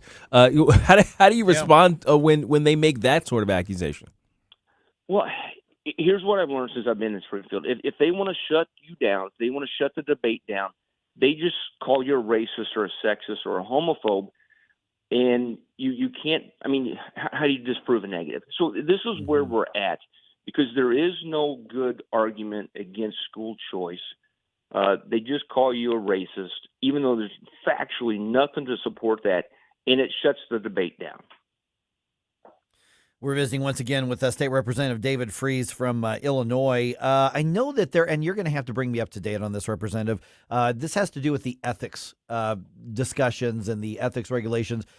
Like many states, and I don't want to single out Illinois, although I do appreciate Illinois' longstanding tradition of throwing former politicians in prison, which you've been doing since I was a kid in Decatur. Yeah, appreciate that. And so I do. I wish more states would follow that lead. But because when you ask for his cell phone number, you wind up getting the cell number. Cell number. Exactly. So, but when it comes to ethics, I know there's a debate and some proposals to improve the ethics rules among the political process. Where is that right now? Because there were some recent things with the former speaker and everything that goes along with that. But for those who are trying to get caught up, where is that standing right now, and how did we get here? Well, we as Republicans have proposed several bills that would try to rein in this, and one of the things that we would like is we would like stiffer investigations when there are allegations of corruption. But where this debate is at is actually it's dead on arrival because the Democrats are not interested in making any substantive reforms, and it's unfortunate because there's for all the talk of bipartisanship, and you guys have talked about it, the black eye that the state of Illinois has for known corruption. You would think that somebody would want to get in front of this and stop this, but I don't see any true substantive ethics reform going anywhere in the near future. When you look at the legislative session, which you're into your second or third week of this year's session, pretty still fresh legislative. It's got that new legislative session smell still. Yeah. So you talked about it. So we were actually in Springfield. We were scheduled to be there for 3 days. Even before we got there, we're like, there's nothing on the calendar, nothing going on. So we were supposed to be there Tuesday, Wednesday, Thursday. We knew, or we had a pretty good feeling that we were not going to be there Thursday. We show up Tuesday, Wednesday, did absolutely nothing, didn't introduce a single bill, didn't have a single committee hearing. The only thing that happened was there was a couple J-Car meetings. So we did absolutely nothing for 2 days, wasted everybody's time and money, and including yours as a taxpayer.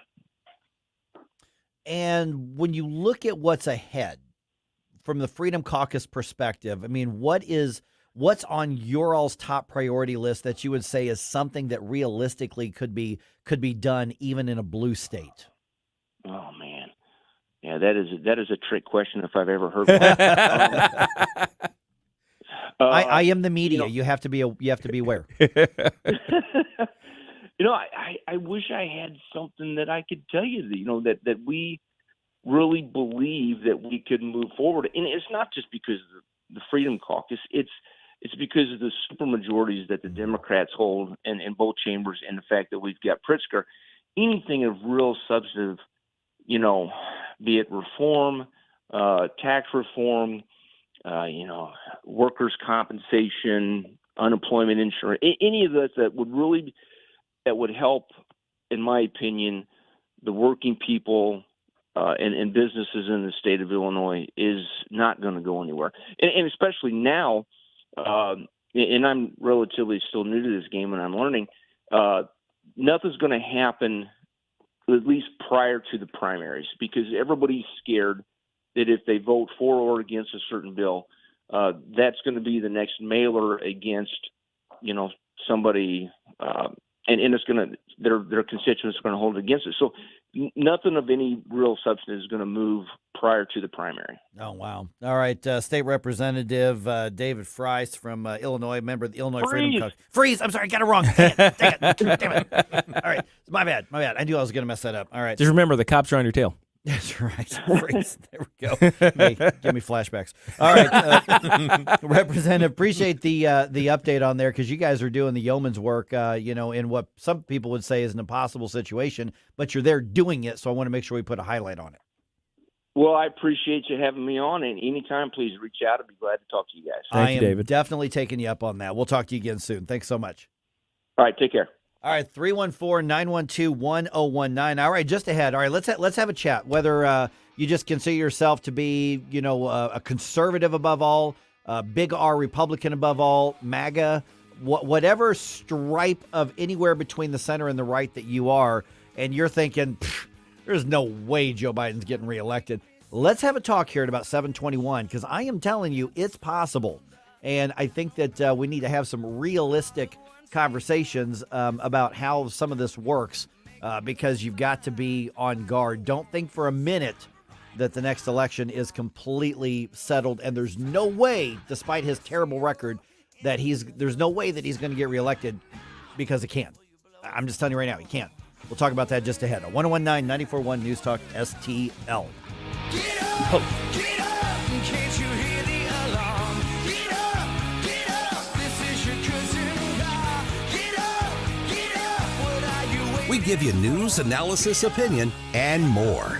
Only on News Talk STL. Mike Ferguson in the morning. You want to give me more information? You want to take the place of what I trust? Turn on your colored box, you look for some answers. For false impressions, well, baby, they will last forever. Tim Jones and Chris Arps in the afternoon. 420 will speak with Dakota Wood of the Heritage Foundation. 505 Simon Ateba, Chief White House Correspondent for Today's News Africa. And 520 Chris DeGaulle of Reed Lion. Tim Jones and Chris Arps. Weekdays at 4 on News Talk STL. Hello, this is Chad Clayman with Clayman Group, KLAMEN Group.com, where we buy houses direct and as-is condition with no middleman involved. I recently bought a house from somebody that was embarrassed to let me in the door. There was stuff all over the place, and the entire house smelled like smoke. However, we were definitely able to see the potential. We gave them a great cash offer that they were very happy with. So if you have a house that isn't in the best shape, maybe in some disrepair, we're interested in making you an as-is cash offer. Please reach out today, KLAMEN Group.com. Getting a new floor for your home can be intimidating and a little scary. But that's not the case when you go to Michael's Flooring Outlet. Katie here, and my mom and dad used Michael's, and they had a great experience. They've been a locally owned and operated family business for more than 30 years. You want variety? Michael's has carpet, hardwood, laminate, ceramic tile, luxury vinyl, natural stone, and many other options. Shop in-store at one of their 3 locations in Creve Coeur, Dardine Prairie, or St. Peters. Check out everything that Michael's has to offer at igotfloored.com. The Vic Porcelli Show. Somebody stole it, and we're stealing it back. Someone needs to answer the door. I'm on the phone. Lou, you okay, buddy? I'm sorry. Somebody needs to answer the door. I'm on the phone. Will you answer that door for Lou, please? Keep it down. It's okay. I can't believe this happened at that exact moment. Of course it does. That's what we call timing. Vic Porcelli. Live and local weekday mornings at 9 on News Talk STL. News Talk STL is proud to have Doug Voss of Safe Money Radio as part of our lineup each week. Doug has been a staple on St. Louis radio for many years as one of the leading financial experts in the area. Doug and Safe Money Radio is on 3 times every weekend, but in case you miss anything, you can check it all out at DougVossSafeMoneyRadio.com or call 844-676-SAFE. That's 844-676-7233. Doug Voss is a registered representative. Securities offered through DHL Securities, LLLP. Member FINRA and SIPC. This is so stupid. St. Louis's. Okay, I'm hanging up on you now. Place to talk. News Talk STL. Hi, it's Randy Tobler here. Pour a big cup of coffee and catch my show every Saturday morning from 6 to 9. Right now, it's back to Mike Ferguson in the morning here on News Talk STL.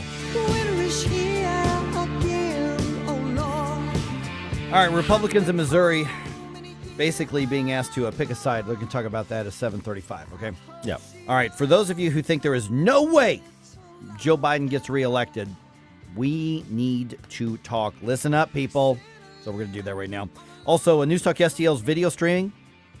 I want everybody to do a favor, guys. Yeah. Those who are watching on Rumble, like I'm watching, or Facebook, or Twitter, YouTube, could you do us a solid and share it on your social media? Do the share. Yeah. So tell people about us. Like it, share it. Yep. Comment. We're kind especially of share. We're in one of those like cycles right now in media where more people are discovering us. Mm-hmm. So could you just kind of add a little fuel to that? Yeah. Because that's how we increase and amplify your voice. Let them know. Okay, the number here, 314-912-1019. Let's talk about this because there are some people who are going to listen to what I'm about to say and go, you're out of your mind, Mike. There's no way. Okay, well, maybe. But here's where I'm at. In conservative media, we highlight Joe Biden's cognitive decline Yes. a lot, which is, to me, is obvious. Quite. We point out how horrible his policies are and have been for the nation a lot. Should be also obvious. Right. I am telling you right now that he can win in November. Yes. It's absolutely possible. That is true. I'm not a gambler. I work too hard for my money. Not my thing. But if somebody held a gun to my head right now and said, place a bet, even odds, who's going to win the November election right now, I would put my money on Joe Biden. I think the issue spreads even further than that and even wider than that because I think it's more that the Democratic Party can somehow pull it off because we know that there's shenanigans that go on. And from my perspective, I don't trust anything that has to do with the elections. So I think that has nothing to do with what I was about to talk about here. Oh, you were saying about Biden can get win. reelected. Yeah, I mean, I think any of them can win. Right. But with I'm not getting into the 2020 election stuff and the arguments and the conspiracy theories. I'm telling you that he can win the votes. I'm saying any of them can win the votes. Right. If it's Newsom, if it's even if it's Michelle coming in at the last minute at the convention in Chicago. Yeah. I will not put it past them to pull something to off. nominate them and I'm talking about actually state by state winning the actual majority in the states. More people vote for them than vote for the Republicans on there. Yeah. So, okay, because it was interesting because I was talking to my wife. She's out of town right now, but we're talking and somebody asked her about the process. What happens if something happens with Joe Biden or with Donald Trump, who is, obviously in the lead and the favorite to win the nomination? Both of them are of a very advanced age. Yes, that's true. I mean, you're talking Joe Biden in his early 80s, Donald Trump in his late 70s. They're just like 3-4 years apart from each other. So you've got two guys who are very, very advanced age. What happens if one of them, so you talk about Michelle Obama, Gavin Newsom, whoever, is possible. And I told her, I said, now, if something were to happen to one of them, God forbid, and I say this for both of them, a stroke, heart attack, whatever, then if it's before the convention, the Republican National Convention, Democratic National Convention can basically vote to suspend the rules and take votes there.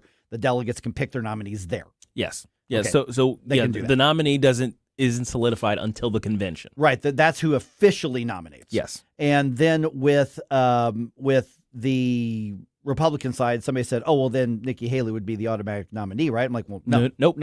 They could pick anybody they wanted. Yep. They could go pick Greg Abbott. They could pick Ron DeSantis. They could pick Tim Scott. They could pick Greg Walker. They could pick or Scott Walker. They could pick anybody they wanted. They could do. They are not bound by any of those things if they vote to suspend They could the pick rules. The Rock. They could pick The Rock. The Democrats could also pick The Rock. They could also pick The Rock.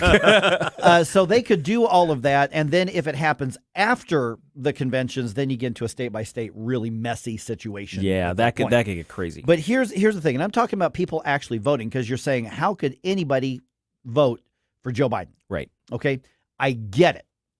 A little bit earlier, we heard from Sean Fain, who is that extremist now leader of the UAW, and the UAW, which is a massive union, voting to endorse Joe Biden, even though they don't like some of his electric vehicle stuff. I'm proud to stand up here with your International Executive Board and announce that the UAW is endorsing Joe Biden for President of the United States. Okay, so here's where I'm going with this. Whether or not Joe Biden is the right pick for president is not the question that I am putting before people right now. Okay, to me, anybody with any sense of reason should see that. Even those on the left should see that. Many of them don't. But what I am saying is, when you look at a group like the United Auto Workers, there's a lot of UAW in swing states. Okay, they over generations understand that if people vote their conscience and you've got a 5,000 person union, the pressure on those members to vote down the Democratic line is immense. And you may say the union worker says, hey, guys, do your thing. I'm a conservative. I'm voting this way. You're watering down our vote. Oh, gosh, yeah. And it's massive. You're taking power away from the union. Right. You're betraying us. Right. And so that's only one subgroup. But also when you look at the fact that there are just a limited number of key swing states that will decide this. Missouri's voting for the Republican nominee, period. Right. So, you know, if you were ever to say, I don't like either one of these candidates, I'm casting a protest vote, or I'm leaving the presidential one blank or whatever, you're not going to change anything in Missouri. Illinois is voting for the Democratic nominee, period. That's the way it is. So you are looking at states like Ohio. You're looking at states like Pennsylvania. You're looking at states like Georgia. You're looking at, some of those states, maybe Arizona, depending on definitely Arizona. You're looking and at Michigan. And Wisconsin. And Michigan and Wisconsin are trending blue, which is why I'm saying, listen, don't act shocked if this comes down to the wire or the Democrats win, because you've got to be very strategic and understand the system that we're in. This is the electoral system right here. I don't think you're going to see any presidential candidates come through St. Louis between now and November. They don't need to. Neither of these states are in question. One's red, one's blue, period. Now, that's not fair. We don't even get a say in the nominees. We just kind of have to accept whoever we accept. But I want to challenge anybody who says, look at how bad Biden is. This is terrible. There's no way the American people are going to reelect him. I am telling you it's possible. It can absolutely happen. One of the major problems to me is that we, because we get in our silos, either left or right, we're constantly looking at the issues that we have with the other, like the ideological differences that we have with the other, and particularly on the right, we can look and say, my goodness, your policies are horrible, and look how much havoc it's wreaking across the country. Obviously, the choice is to get away from you guys. Now, yes, that's from my perspective, that's objectively true. that the Biden administration is horrible, and we need to get away from them as fast as possible. But the thing is, the squishy middle are the ones who decide elections. Right. It's such a large group of people who are not plugged in. They listen. They're not listening right now. They listen to music radio on the way. They are not listening to podcasts. They're not paying attention to the debates. They're not doing any of these things, even though they may very well be likely voters in every 4 years at least. They are not like us. Right. Well, that's the point, though. And keep in mind, and I know that there's a lot of people involved in conservative media that don't like to say this and don't like to hear it, don't like to talk about it. Almost half this country hates Donald Trump. Okay, right, wrong. A lot of people go like, that's ridiculous. Well, it may be, but that's the way that it is. If I were the campaign consultant for whoever the Democrats put up there, Biden, Harris, Newsom, Pritzker, Hochul, Whitmer, whatever, I would say hide your candidate in the basement because you are so extreme, you're going to turn people off, and then let Donald Trump be Donald Trump. And if Donald Trump's the nominee, which he's going to, which it appears to be, he's probably going to. I just don't want to say, hey, it's completely over because it's not. Well, no. But assuming he's the nominee, then what's got to happen is you've got to somehow make the election about Joe Biden instead of making it about Donald Trump. And that's without the help of the media. and without the help, because they're going to make it as much about Donald Trump's personality issues as they can, as opposed to the policy differences between the two, because they lose that battle. Right. And so when you look at, for instance, the UAW is their members are mostly generally because they're loyal to the union. That's how unions work. I'm sure there's some people that are going to go, hey, they can't watch me vote. I'm going to vote what I want anyway. But generally speaking, a lot of these groups, teachers unions, all of these, they're going to vote. But in Missouri, that doesn't change anything. In Ohio, it might. Yeah. In Michigan, it definitely does. Pennsylvania, yeah. It changes things. Georgia, we saw what happened in Georgia in 2022. Yeah, and I was going to bring up 2022 as one of those warnings. Warnings. Yeah, it was a warning shot across the bow of us on the right that we need to be very careful, very strategic about the way we go about this, because as obvious as it should be very, very obvious how people should vote. But it's not obvious. It's not obvious to everybody. And there are a lot of people who are going to be voting their emotions. They're going to be voting the current trend. They're going to be voting the CNN lower chyron. They're going to be voting the New York Times headlines. That's all they're going to be voting. We need to do something different than I think what we did. Certainly what we did in 2022. Right, and that's make it about the policies, because you mentioned the trends. People will vote based on, hey, things are better than they were 6 months ago. Yeah. And we'll rightly say, what about 4 years ago? Right. Well, that's not the same time span a lot of people do. Yeah. So, those key areas, but you also have to realize that we don't own the entire perspective on this, and you can't be surprised when things are closer than you would think with the actual voters. All right, 314-912-1019. This is 1019-941 News Talk STL. From the Michaels Flooring Outlet Weather Center. Another morning of thick fog. Dense fog advisories in effect until noon. There could be big changes in visibility over very short distances out there this morning. Be careful. Some steady rain will knock that fog down into the midday and afternoon hours. Today's high at about 47. Showers taper off around evening rush time, but once that happens, fog could redevelop this evening and tonight, down to 39 for the overnight low. Friday's forecast is dry, but still cloudy, patchy morning fog. That's your First Alert forecast. I'm meteorologist Matt Chambers. I got an email which brought a smile. A woman named Mary wrote me, "We are purchasing a new roof from John Beal based on your recommendation." I thanked her then. I do it again now. Mary, I only endorse clients I believe in, and I've been a spokesman for John Beal for 10 years. It's all about trust. So if, like Mary, you need John Beal, trust me. Call 1-800-NEW-ROOF. 1-800-NEW-ROOF. This is Larry Connor's commentary on News Talk STL. If you missed yesterday's Larry Connor's USA program, shame on you, but I know you can't listen all the time. But you can get the audio, even video podcast at LarryConnorsUSA.com. But this is more than just a promotion. I want to tell you about this story. It deserves deep investigation. Trying to bribe a U.S. Senate candidate to get out of the race. A lot of money apparently on the table. But if the candidate doesn't take the money, suggestions drug cartels might be used. This is an audio recording with Arizona Senate candidate Carrie Lake and the AZ GOP chairman Jeff DeWitt. At one point, DeWitt says, "These are very powerful people in the East who simply want you to get out. Is there a number at which," and she says, "I can be bought? Is that what this is about?" And he said, "Well, you can take a pause for a couple of years and then go back." And Lake said, "No, I will not get out, even for $1 billion. At one point, she said, "They'll have to kill me." And DeWitt says, "Drug cartels are now in every state, you know." She says, "You should go public with this." And DeWitt repeatedly says, No. I turned the key to my car and boom. Now, who made the recording? Who released it? Those are good questions, but I'm more concerned about what this says about our democracy. Get more Larry Connors on Larry Connors USA. Tonight at 6 on News Talk STL.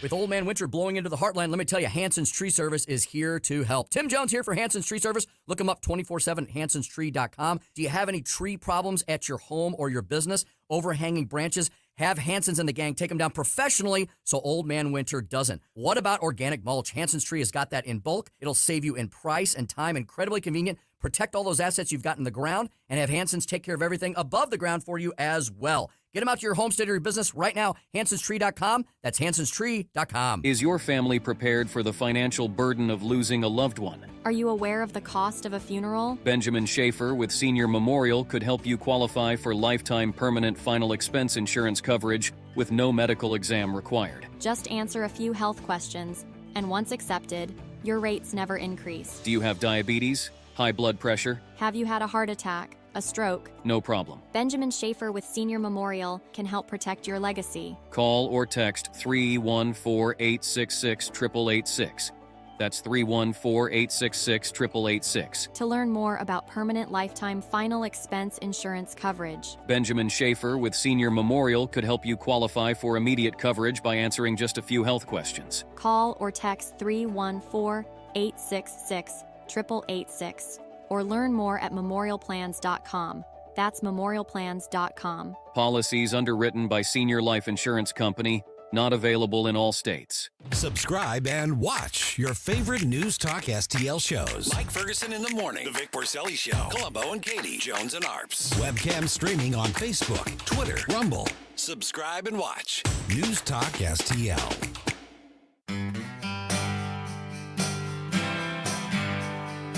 Hey there, Tim Jones here. Make sure you join me and my buddy Chris Arps this afternoon from 4 until 6 p.m. right here on 101.9 94.1 News Talk STL. Right now, let's get back to more of Mike Ferguson in the morning. There's a black man with black hair. We had another suggestion for the bump music for tomorrow. Okay. Let me see here. What we got? Scroll up. Goat Lady says, Stell, do me a favor and add some Depeche Mode to the music. Okay. Consider it done. Nice. There it is. So we've had Van Halen, Depeche Mode. What else you want to hear? All right. All right, it is 7:38 here. Let's see here. All right, Republicans in Missouri basically being asked to pick a side, establishment or Freedom Caucus. And this is going beyond Missouri. Yeah. Tim Jones just texted me a couple of tweets from national figures who are taking note of what's happening. Oh, here. wow. Okay. Yeah. Don't forget, all of our shows here, local shows, and, of course, some of the highlights like the interviews we just had with Secretary of State Jay Ashcroft and Representative David Freese, those are all going to be on our podcast and on-demand listening. So whatever podcast platform you like to find stuff on, we're there. Look up News Talk STL. Please subscribe right there. All right, the fallout continues. So here's what's happening is Senator Caleb Rowden, making the rounds to meet friendly media. Yeah, he's going to media that likes to play nice with the establishment, basically, to make his case for going after the Freedom Caucus, and taking them out of committees and taking them out of positions of influence and taking them out of positions of power.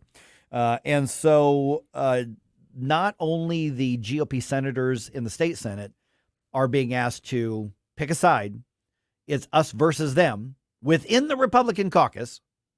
But now people kind of around the country are looking at this as like, okay, which side are you on? Well, the Freedom Caucus numbers are very, very small. So when it just comes to votes, they don't have it. But they've been effective in calling out the establishment for what they have not been doing the last couple of years. What they have not been doing is following through on priorities that all the conservatives, I should say, say they agree with. Right. And saying, okay, we're tired of getting to the end of the session and then being told, oh, gosh darn it, we tried.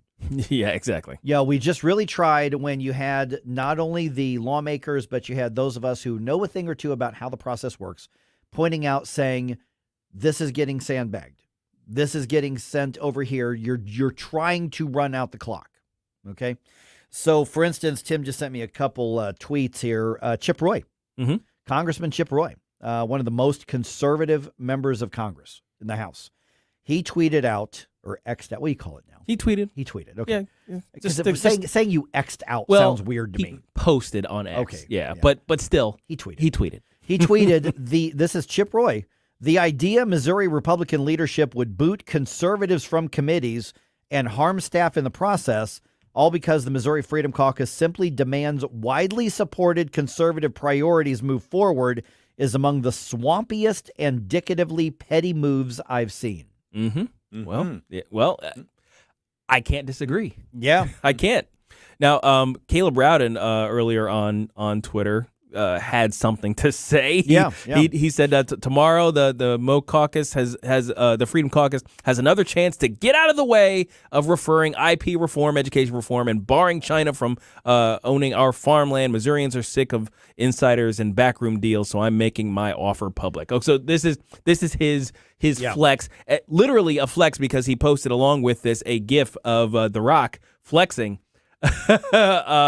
From a movie, yes, and it says "Let's go." Okay, so the Freedom Caucus has been complaining that these particular bills have not been moved through the process. So Caleb is going to throw down and saying, "I'm willing to move it through the process." Right. Okay, good. Do it. Do it. Exactly. That's kind of what I'm thinking. You want to flex in the process? Go ahead. Now, the criticisms that came underneath this, I mean, he's getting ratioed a little bit here, is that, well, you've had a chance to do that for a while now. Right. We're 4 weeks into the session. The filibuster didn't come in until last Thursday, right? So multiple opportunities, and today he could do it. Tomorrow he could do it. Yep. So there was basically nothing stopping him for the most part from referring any of those things to the committees, but he hasn't done so yet. So if he's saying there's an offer to do it, well, good. Go ahead. I mean, listen, I personally couldn't care less who gets credit for it. Right. You know, this has been something that all of the conservatives, and Caleb Rowden, welcome to the conservative conversation here. So I'm glad that he's putting that out there. And I suspect the Freedom Caucus is like, that's what we've been asking for. Now, this is a. Now, is it the right bill? I mean, who knows? Yeah. But this is an election year, so I'm wondering if this is him trying to posture from multiple positions. On the one hand, he's standing up to the Freedom Caucus, and on the other hand, he's getting red things done. Is he trying to split the baby here? Maybe, but if he's getting red things done, fine. Well, yeah. I mean, I want results. Yes. And this is what he and the establishment have been called out on, are not delivering results, or is not delivering results. Mm-hmm. And so if he's now being moved to start delivering results, it's like, okay. Great. Now then it becomes, okay, you've booted the Freedom Caucus people out of the committees, or the chairmanships of the committees, the leadership, the ability to shape the legislation. Okay, so now do we have to keep an eye on whoever is running those now? Yeah. So this is the process. It's not just one person. Listen, Caleb Rowden is not the one person who has stopped conservative things from getting done. He is one of the most powerful people in Jefferson City who has had a large part in making sure these things don't get done. Right. But if he's going to move them forward now, then great. You give positive reinforcement when good things happen. And if he's responding to all of this by moving something forward that's good, great, fantastic. Absolutely. It feels as though, now that I'm looking a little bit more into what's going on and kind of the responses was going to, it almost feels as though he's trying to look tough while caving. Right. You know what I mean? Right. He says, I wonder if he's as tough as The Rock and will come on Mike Ferguson in the morning. Oh. And the funny part is I have known Caleb Rowden since before he was a politician. Yep. I have literally known this guy over 10 years, 12 years, something like that. So I've known him a long time. The answer, he is absolutely welcome to be on the show. Yeah, of course. I would be surprised if he would come on this show. Yeah. Knowing that some of my best friends are, Nick Schroer and Tim Jones and people like that. So, but he is absolutely welcome on, and so is The Rock. Oh yeah, and we would treat both of them very fairly. Absolutely. But we don't pull punches here. No. And so that to me could be a good sign, Gabe. Yeah. That absolutely. He's saying, but if he wants to throw down and say, "Ha, I'm going to give you what you want. What are you going to do about it?" It's like the right answer is, "Oh okay. my goodness, just please, whatever you do, don't keep giving me what I want." Yeah, exactly. You'll use a little reverse psychology. Don't throw me into the briar patch, please. Right, yeah, and move forward with this conservative stuff that we've been complaining about for over 2 years. If you got that reference, you're my friend. Yeah. All right, 314-912-1019. Hey, there's a new report out on the status of singles in America. Well, I've been watching relationship social media stuff for a while now, like a Steve Irwin, a fascinating view into the state of wildlife. and it's crazy. It's nuts out there. I mean, I'm seeing stuff going, is this normal? There's no way this is normal. Is this real? And apparently it's normal now. Here's what I'm saying is some of y'all are weird. Yes. All right. I'll give you the updates on this because I was actually shocked by a couple of the results of a new survey that was put out, new study that was put out. We'll talk about that around 7:49 here. Like us on Facebook at News Talk STL. But ain't that America? You and me, ain't that America? Something to see, baby, ain't that America? Home of the free, yeah. Little pink houses for you and me. Get up. It's Mike Ferguson in the morning. The Republican Party, City of St. Louis, extends its deepest thanks to Attorney General Andrew Bailey for the awaited report on Kim Gardner. Attorney General Bailey, in a city where every heartbeat matters, you've been the steady hand guiding us back to safety. Your persistent hard work and dogged pursuit of justice have begun to paint a new picture of hope and security in the city of St. Louis. To read the news article, full report, and executive summary, go to stlouisrepublicans.com. Paid for by St. Louis City Republican PAC, Curtis Farber, Treasurer. Southern Armory, your hometown gun store. Come and be more than just a customer. Southern Armory, we carry the best guns, holsters, knives, magazines, ammunition, and even food storage. Special orders are welcome. Southern Armory, 1 mile east of 270 and 44, 9901 Watson Road, and southernarmory.com. That's southernarmory.com. Whether you're purchasing your first firearm or adding to your collection at Southern Armory, you're more than a customer, you're part of the family. Follow Southern Armory on Facebook or at southernarmory.com. To our brave police officers and first responders, we say thank you for risking your lives to protect us. To all the incredible volunteers who've joined hands with the David Dorn Foundation to raise funds for equipment and services, we extend our heartfelt gratitude. We stand strong with our volunteers who give their time, talent, and dedication as a shield of support for those who rush into danger. The David Dorn Foundation gives a big thank you from our heart to yours. Visit dornfoundation.com and join as a volunteer. Sundays at 5 on News Talk STL. All your hard-earned tax dollars and mine are going to fund illegal aliens who come across the border penniless, jobless, skillless, and they're given a cell phone, an identity, and a cash stipend every month. Mark McCloskey on fire. That beats your Social Security income if you should have the good nature to work your ass off your whole life and retire. Mark McCloskey on fire. Sundays at 5 on News Talk STL. Brought to you in part by Modern Weapon Systems in Fenton. This hour of Mike Ferguson in the Morning brought to you by Window World. Simply the best for less. 314-993-1800 or visit windowworld.com. Hey, this is Todd Showalter. Join me on Saturday at 5 as I try to put some fun back into this dysfunctional radio station. It's the Right Mind Show with me, Todd Showalter, at 5 on Saturday. And, speaking of dysfunctional, let's get back to Mike Ferguson in the morning.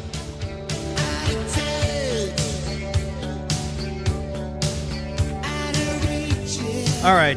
Mike, you are very functional. I sort of am. I'm looking at my notes and realize that I have the notes that Stell printed up for you, too. So, okay. Surprise! Here's what we're talking about. Oh, thanks. Yeah. Yeah, here we go. A little late now, but that's okay. Okay, so for a variety of reasons, I can't speak for you guys, but I think you're going to agree with me. Yeah. I am really happy to be married. Oh, gosh, yes. In 2024. Oh. I mean, seriously. No kidding. Oh, my gosh. And I'm not just talking about the woman that I married. Right. Which is funny. A bunch of us baseball knuckleheads were out to dinner last night after our practice, and the conversations about our wives popped up.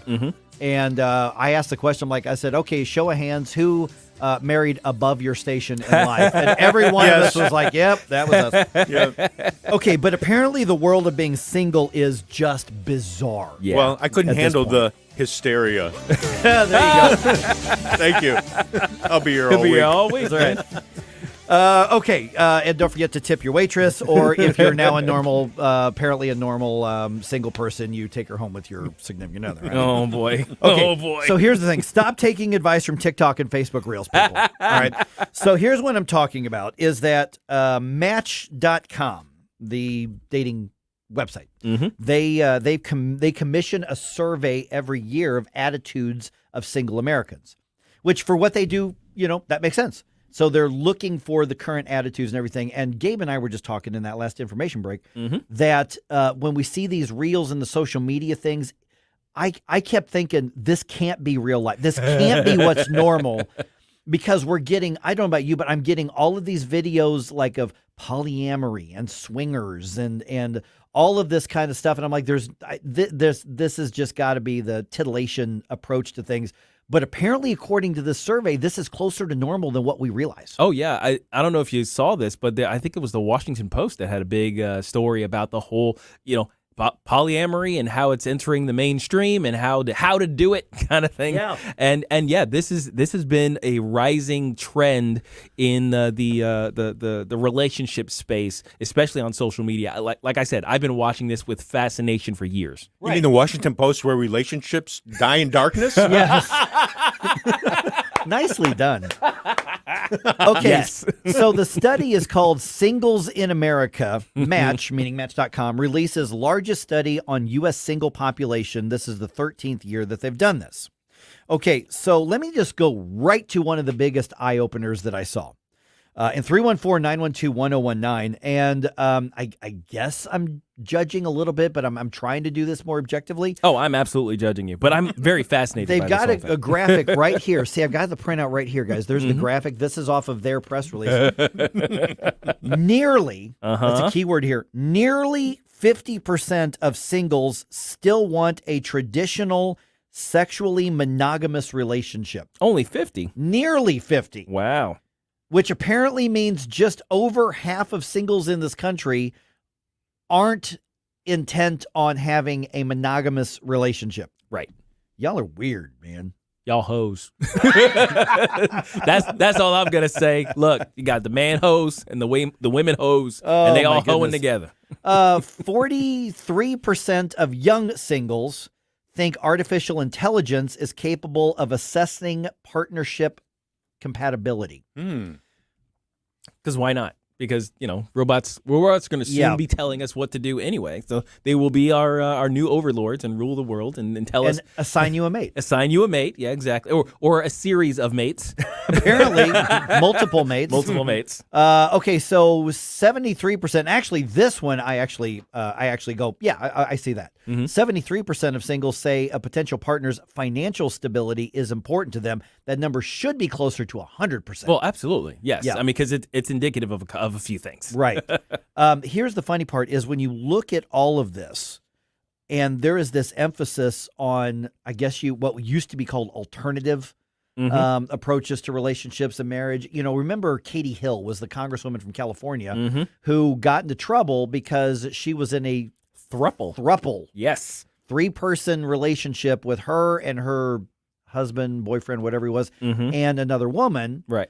And well, the other woman happened to be an employee. Exactly. That was the actual problem. That was she was on her congressional staff and was an employee. Yeah, you can't do that. She tried to make a big deal out of they're discriminating against bisexuals and this is, and we're like, no, you don't get to get into a sexual relationship with your employees on the public dime. Right. That's what got you in trouble. Yeah. Listen, plenty of politicians have had affairs. Oh my gosh. But I'm sure it's a rich history. Yeah, they've done that. But you don't get to do that. Right. And so it wasn't her being bisexual. It was that she was improper with, her staff. Right. And the public money that goes along with this.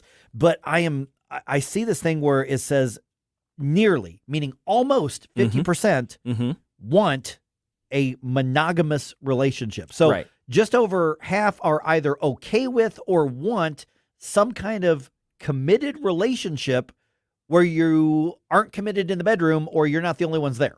Well, this is kind of where the sexual liberations has brought us, basically. Yeah. So the thing is, if you are just dating to date as the kids do, right? You're basically, that just means I am sleeping with a number of people with whom I do not have a regular monogamous relationship. So when you go out on a date, some kind of commitment, some kind of actual commitment, exactly. So in a month you might sleep with like 4 or 5 people. So then. Well, then you don't want a monogamous relationship because you want to keep that up. You want to keep doing that whole situation. Yeah, and that's where we are now. And now they're trying to add this veneer of not accountability, but of authenticity by making it a formal arrangement with other people to say, well, I'm going to sleep with these many people. It's like, and I'm going to be okay with that. Right. That's what the thruples and all that stuff comes. Okay, so one of what they call a chief scientific advisor for Match, I'm just going to quote her, Dr. Helen Fisher. Polyamory and other forms of sexual exploration are thriving, but this practice is far from undermining traditional monogamy. It's enhancing it. Oh, she's one of those. Yeah. These singles say their sexual adventures have given them meaningful insights into what they really want in a long-term, stable partnership. So basically, that's essentially saying, I'm going to blow up the bridge so I feel better about driving over a strong bridge. She goes on to say, and I'm finishing the quote here, in fact, nearly 50% of singles still want a traditional sexually monogamous relationship. This cultural trend can't kill the human drive to find the one. Oh, gosh. Does that make any sense, Mr. Scientist? No, it does not, and it doesn't jive with human behavior and our human drive. So it's interesting that they're trying to put this veneer of truth over it with the people with the degrees. 49% say monogamy is their ideal. 49%. Almost a third say that they have been in a non-monogamous relationship by choice. 1 out of 3. How's it working out for you guys?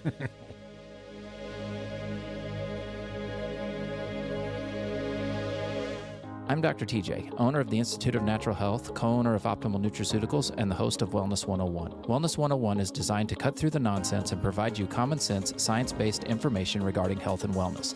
On the show, we discuss topics like thyroid health, gut health, hormone optimization, and many others. Our show airs Saturdays at 10 a.m. and 2 p.m. and Sundays at 11 a.m. and 3 p.m. right here on News Talk STL. For more information, visit us at inhstl.com. That's inhstl.com. It's a new year, so come check out the great financing offers going on now at Seavers JCB. Rates as low as 0.99% on nearly all JCB compact construction equipment, including the industry-leading JCB Teleskid. For details, go to SeaversJCB.com. Mini excavators, track loaders, small wheel loaders, and even the industry-leading JCB compact load all range. Seavers JCB has them all. Visit SeaversJCB.com for more information. If you're living with diabetes and using insulin, you know the pain of pricking your fingers over and over again. Ouch! Well, by wearing a small remote device called a continuous glucose monitor, or CGM, you can reduce the pain of pricking your fingers. If you administer insulin 3 or more times per day or use an insulin pump, call now and learn how a CGM can help you. Painless. No more pricking my finger. No finger pricks. Convenience. They delivered it free and they took care of all the paperwork. You can reduce pain right away. Plus, it's accurate, easy to use, and helps you spend more time in range. And if you have insurance, you can get a new CGM at little or no out-of-pocket cost. Call now and get free shipping of your new CGM. Plus, we'll bill your insurance for you. 800-432-8150. 800-432-8150. 800-432-8150. That's 800-432-8150. KLGY HD3 Clayton, K270BW Bellefonte, KNBS Bowling Green. This is News Talk STL at 1019, 94.1, and always streaming at newstalkstl.com. News this hour from townhall.com. I'm Rich Thomason. Prosecutors seeking a 6-month prison sentence, $200,000 fine for former White House trade advisor Peter Navarro. Navarro was found guilty of defying a subpoena for documents and a deposition from the House January 6 committee. Following his conviction in September, Navarro accused the Justice Department of going against its own policy by prosecuting him. They had a policy for more than 50 years that says people like me, senior White House advisors, alter egos of the president, cannot be compelled to testify before Congress. Navarro has vowed to appeal the verdict. Donna Warder, Washington. An Ohio law barring so-called gender-affirming care for children and keeping boys off girls' sports teams will take effect in 90 days now that the state legislature has overridden Governor DeWine's veto of the law. Shocking discovery along a remote, dusty dirt road in California's Mojave Desert. January 23rd, deputies were requested to respond to a remote area off of Highway 395 in El Mirage. This is a very remote desert area, and for that reason, CHP Aviation Division accompanied us to the call and were able to help us in locating the scene. Maria Rodriguez with the San Bernardino County Sheriff's Office tells KTLA-TV officers initially found the bodies of 5 people. The 6th victim was discovered later. They had all been shot to death. The government reports the U.S. economy grew at a 3.3% annual rate in the fourth quarter, while first-time jobless claims rose last week. Watching Wall Street, Dow futures 61 points higher, NASDAQ futures up 79. More on these stories at townhall.com. In a retirement outlook. If your retirement account is mostly stocks or bonds, listen closely. The future of your savings may be more uncertain than ever before. Hi, I'm Paul Stone, CEO of Colonial Metals. The sad truth is, our government continues to eat away at our freedoms and security. In economic times like these, run around the flagpole by lunatics in Washington, I look to the most trusted store of wealth in human history, physical gold and silver that you own. At Colonial Metals, we specialize in helping folks with IRAs and 401ks and other retirement accounts move their savings into physical gold and silver. If you'd like a free gold investment kit, give us a call today at 820-800-8000. My team is standing by ready to rush a free gold investment kit to you. You may also qualify for $7,500 in free silver and a free safe. Call 820-800-8000 now. That's 820-800-8000. Colonial Metals is not a financial advisor. Consult with your advisor before investing. That's 820. From the Michaels Flooring Outlet Weather Center. Another morning of thick fog, dense fog advisories in effect until noon. There could be big changes in visibility over very short distances out there this morning. Be careful. Some steady rain will knock that fog down into the midday and afternoon hours. Today's high at about 47. Showers taper off around evening rush time, but once that happens, fog could redevelop this evening and tonight, down to 39 for the overnight low. Friday's forecast is dry, but still cloudy, patchy morning fog. That's your First Alert forecast. I'm meteorologist Matt Chambers. This hour of News Talk STL brought to you by Chris Cooper and Serenity Wealth Management. Discover little-known strategies that could be the difference between choosing the care you deserve or having someone else decide it for you. Get a free copy of Chris's book at serenityltc.com.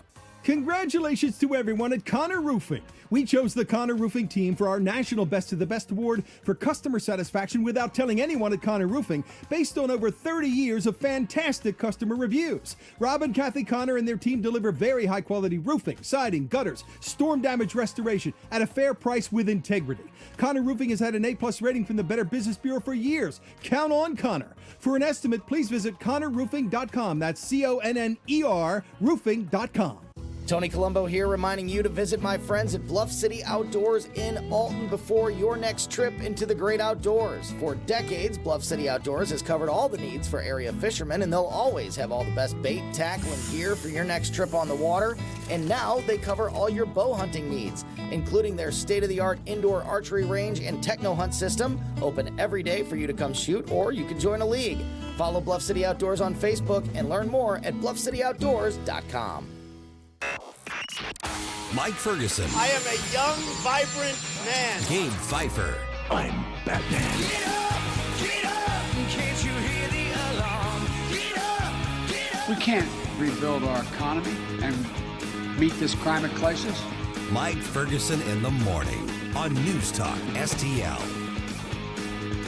Okay, I'm calling it an audible, guys. Yeah. Okay, because we got to keep this conversation going about the relationship thing. Yeah, okay, because Stell, you ended up going, I think, get a cup of coffee or whatever here. It's Gabe and I just kept going. Okay, let's try to backtrack and start. If you're just joining us, and this is like not one of those where I've got a bunch of notes and all this kind of stuff. Oh no, this is all off the cuff. This is us. 314-912-1019. We started that conversation with this fact that Match.com puts out their latest survey of singles. Now, Match.com, obviously, this massive dating website, and they've got millions and millions and millions of dollars. They can commission a study which is what they did. And that actually makes sense from a market research perspective. You should do that. That they would do that. So they released the results of what they call singles in America, and the difference between the state of singledom in America now. Oh my gosh. Versus when I was single. So just like a quick thing, Rachel and I just had our 6th wedding anniversary. Right. So you're about a decade out, we'll say. Right.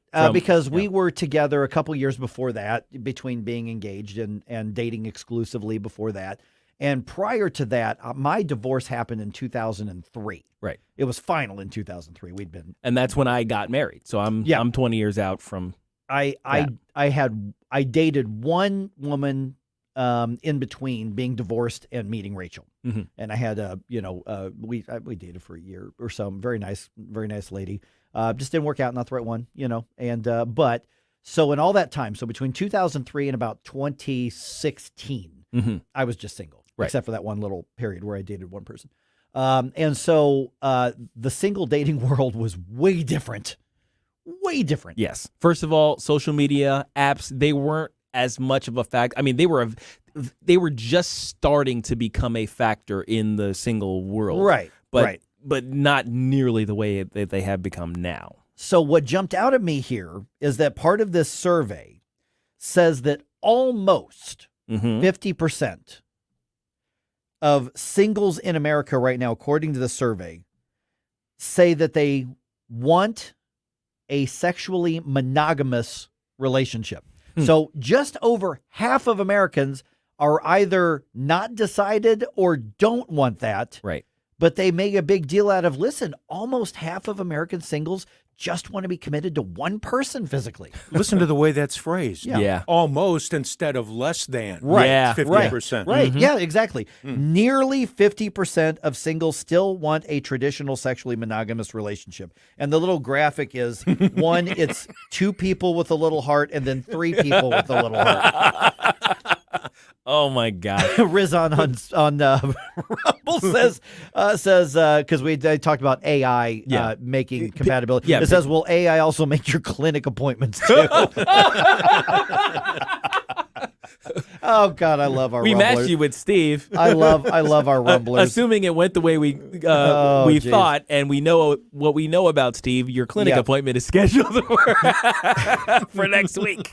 Okay, so there are some things in here that make perfect sense. For instance, with the vast majority of singles saying a potential partner's financial situation matters. Sure. Yes. Of course. It should. Absolutely it should matter. Although from the man on the street interviews I've seen, it matters in a different way than I think we're thinking of. Right. Okay, because that's where the conversation went. It went, Stell, you leave for a minute, and it goes totally up.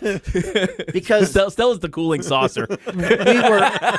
we were talking about these like TikToks and Reels and all of these things, and because I was thinking up until I saw this that there's no way that these videos are representing what's normal now. Right. What's I just like, okay, this is just, people who are trying to get attention, trying to be edgy, that sort of thing. And I mentioned to Gabe, I said, there's actually one couple, married couple, that keeps coming up in my Facebook Reels. Right. I don't know what their name is. And they're an attractive looking couple. I would say probably, what do you think, early 40s, maybe late 30s, maybe early late 40s. 30s, yeah. Late 30s, early 40s. And their whole thing is educating you on alternative lifestyles of swinging and all that kind of stuff. That's their deal. And that's their deal. Are they sitting on a sofa? They are not. Okay. But the thing is that they're definitely trying to promote the lifestyle. Yeah. But they're not doing anything spicy. She's not wearing lingerie. They're not dancing. They're just like, hey, here's the education point for today.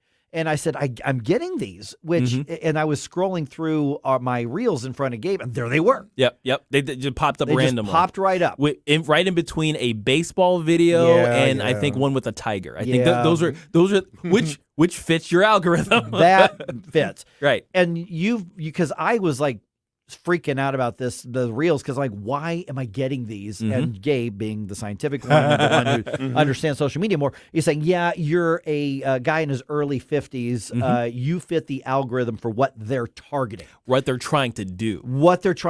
Now expand on that. So I went a really long way to get to that point. Saying that you're saying this isn't just them advertising, picking out, parameters You're thinking this actually could be more intentional from a societal perspective. Absolutely. And I think if you look at the differences between what TikTok looks like in America versus what TikTok looks like in China, you'll see the deliberate aspects of what the algorithm is doing. In China, they're showing happy families. They're showing parents getting excited about their child walking for the first time. They're showing educational things. Right, they're showing little kids, working out either complex puzzles or math problems and things like that. They've got tips and tricks on how to do those things, and those things do show up in American feeds. But what really gets pushed, are these society destroying trends, and they get pushed to the top of the list. Anything that you can think of that would lead one to not think about forming a family, having children, and obeying the rules of society that we had up until about 5 minutes ago. We're not talking about laws. We're talking about norms. Yeah, the norms of society. Just like, okay, you grow up, you get a job, you get a trade, you get a job, you get a wife and you have children, and you build a legacy that way. That used to be the ideal, right? That used to be the norm. People expected that of you. Anything to destroy that idea gets pushed by the algorithm, and you can tell because it's pervasive, and it's unwarranted, it's unwanted, but it shows up in your feeds anyway. Yeah. I'm waiting for you to say, and it goes back to the 60s. Yeah. Because I think it does go back to the 60s, actually. Yeah, I mean, the boomers in the 60s. I did mention the sexual liberation, the free love movement in the 60s, I think, had a lot to do with what softened us up to this sort of idea. And because those folks later on became teachers and professors. Yeah, you might get me into a problem here with my conspiracy theory about the communist infiltration of American society, but I do think there was a lot of that movement back in the 60s, which was basically, the commies trying to get their revenge on us. Well, and a lot of times we think that the way to defeat an ideological opponent is with physical weapons. Right. What I'm hearing you say is, no, you take out the foundations of their culture. It's information warfare. Yeah, they're playing the long game. Right. Absolutely. Comment on Rumble here, Goat Lady again. We're getting a steady diet of degeneracy. Yes, okay, so that's a moral judgment, and I agree, by the way. But that's a moral judgment. But Gabe, you're taking that a step further, saying, but it's not an accident. It's not just, hey, I disagree with your moral standards or your legalism or whatever the case is. You're saying there's a point to all of this beyond commercial because, for instance, when I see a lot of the videos that show up, I mean, at one point, it's not even just the reels and stuff. I may have told the story before. I've got an Amazon Fire TV, whatever that smart TV is that Amazon put out. That's what I've got in my office, in my house. And at one point, I'm, clicking through and I just hit the home screen. And when I looked at all the stuff that they were recommending for me, none of it had anything to do with what I'd actually watched, but almost all of it was TNA and cleavage. Yep. There it is. And I'm like, and I actually called my wife in. I said, I want you to know I'm not watching. I don't, because I'm like, I had to explain myself when I hadn't done anything wrong. I'm not saying, listen, if I watch a movie and a pair of boobs pops out, I mean, it is what it is. I'm not a Puritan, here, but I'm not seeking those movies. I'm 52 years old. I'm married, and we're fine. But when you look at what's trying to be inserted into the norms of relationships, you look at a normalization of, you could call it alternative lifestyles, you can call it, whatever. But it used to be, when you talk to alternative lifestyles, you're talking straight versus gay. Now you're talking, well, it's completely acceptable. We need to normalize 3-person relationships, 4 and or non-relationships, or not, situationships. That whole term became a thing very recently. A situationship, that basically means a sexual relationship with somebody with whom you have no other formal relational ties. There's another term here. What's that? Monogamish. Wait, what? So this is I think that's up in Washington State. Not totally open, but sometimes you can get together with other people. And then there's polyamory, which is different from swingers, apparently, because this is like you're actually in a dating relationship with more than one person at a time. And so you somehow, I guess, commit to more than one person at one time because we're changing the definition of commit. By the way, if you're in a monogamous relationship and your partner suggests something like this, then you're not in a monogamous you're not relationship. and you haven't been for a while. Just leave and move on. So the last couple of minutes we've got here. Why does this matter? I mean, Gabe, why? Yes. I mean, I got a libertarian streak in me, and believe me, if you're an adult, you live however you want. I don't care. I'll still have coffee with you. I'll still have a drink with you. That's not, you live your life. I'll live my life. So why does it matter? Are we just being old conservative prudes? Are we just practicing for when we want to look down and yell, get off our lawn and stand up before you do?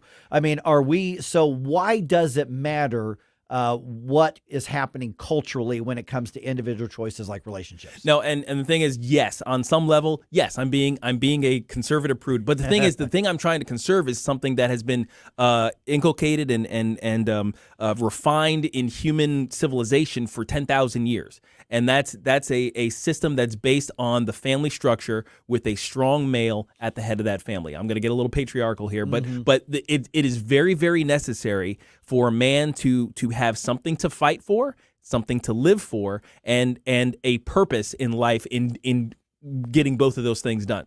Because otherwise, your society crumbles. If you have a society now, and we kind of do right now, of sexualized people who are devoid of relationships, especially men. Sexualized, pay attention to what I'm saying. Overly sexualized men with very little in the way of relationships, with no families and no children. What do they have to live for? What do they have to fight for? They have nothing. That's why you find all of these man babies who, like, and people talk about, oh, you dumb incel and all these other things. They didn't do this to themselves. They were created. Right. They were created by a society that wants to feed them a steady diet of constant sexualization and while at the same time starving them of the things that give them meaning in life. Right.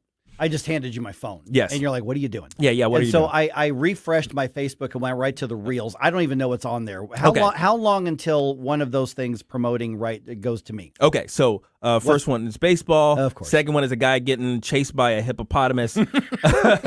Third one is some busty chick on a car, what do you call it? A little moped or something like that in a third world country. I don't know what they're doing. Okay. And then so it took three. The third. It's the third one. Yeah.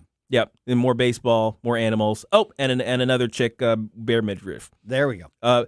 Baseball, marmots. They're cute those little. Those are. Aren't they kind of cute? Oh, okay. Wait a minute. Save the marmots. And then it stops. Yeah, it stops at the marmot, so you can. I want to see the marmots. You're good.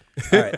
But yeah, that's an active promotion. It's an active promotion. They're trying to do this to us. Listen, and my wife, if she were sitting right here, I would say this right in front of her. If the beautiful woman walks by, I'm going to notice. Well, sure. And guess what? If there's a really good looking dude who walks by, she's going to notice. Yeah. That's not what we're talking about. Right. Yes. Yes. But we're not even talking about the bikini girls in the Budweiser ads from the 1990s when they still knew what a woman was. Yeah, I'll say back when those were actual women. When they were actual women. Yeah, exactly. We're not even talking about those. We're talking about people who are they're turned into lonely lonely people whose sexual drive is amped up to 11, and they have nowhere to put it. They have nowhere to go for actual relational things, emotional outlets or just the things you get from having a partner in life. They have nothing like that. They have no legacy because they have no children. Those people will not volunteer for your military. I'll tell you that much. Those are so basically we have to sort of dehumanize and familiarize, meaning family. Yes. To some degree to reach some of these alternative goals. Absolutely. Now there is an aspect of this that's aimed at women, but I don't know as much about that aspect of it. But yeah, we're being we're being controlled into not building families, and it's going to destroy the country. Oh, those are groundhogs, not marmots. I thought those were marmots. No, I think those are groundhogs. Yeah, that's a groundhog. The big chunky guys. Yeah, that's cute. Yeah. They're cute. I'm looking at that one. All Yeah, right. exactly. I'm going to look for tigers. 314-912-1019. This is 1019-941 News Talk STL. Oh, there's a cat that just slapped the seal.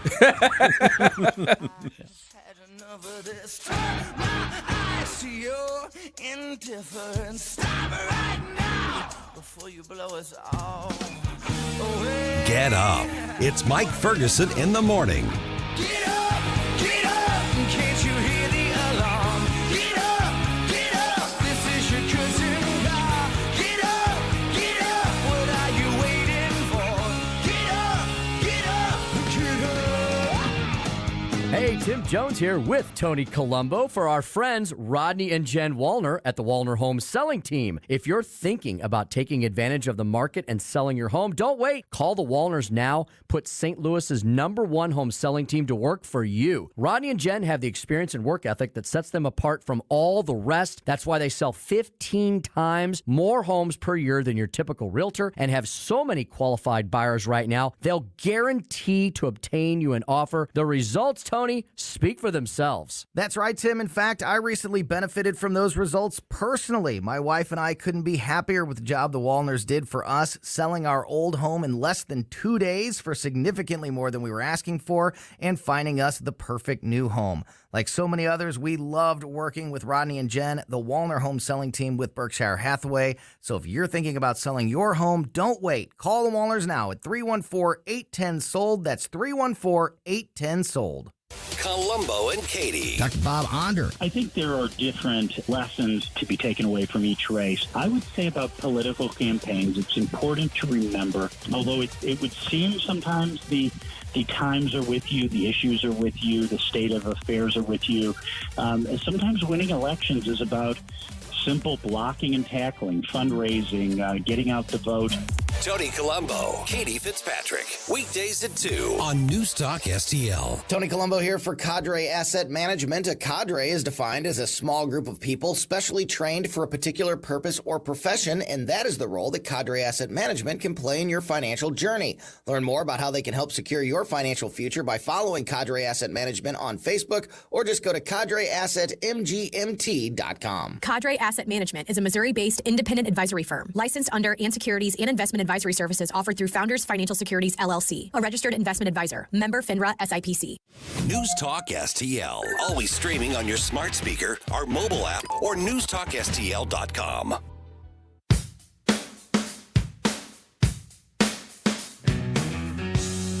Dan Bongino here. Keep it on News Talk STL because my show starts at 11 a.m. Right now, it's back to Mike Ferguson in the morning.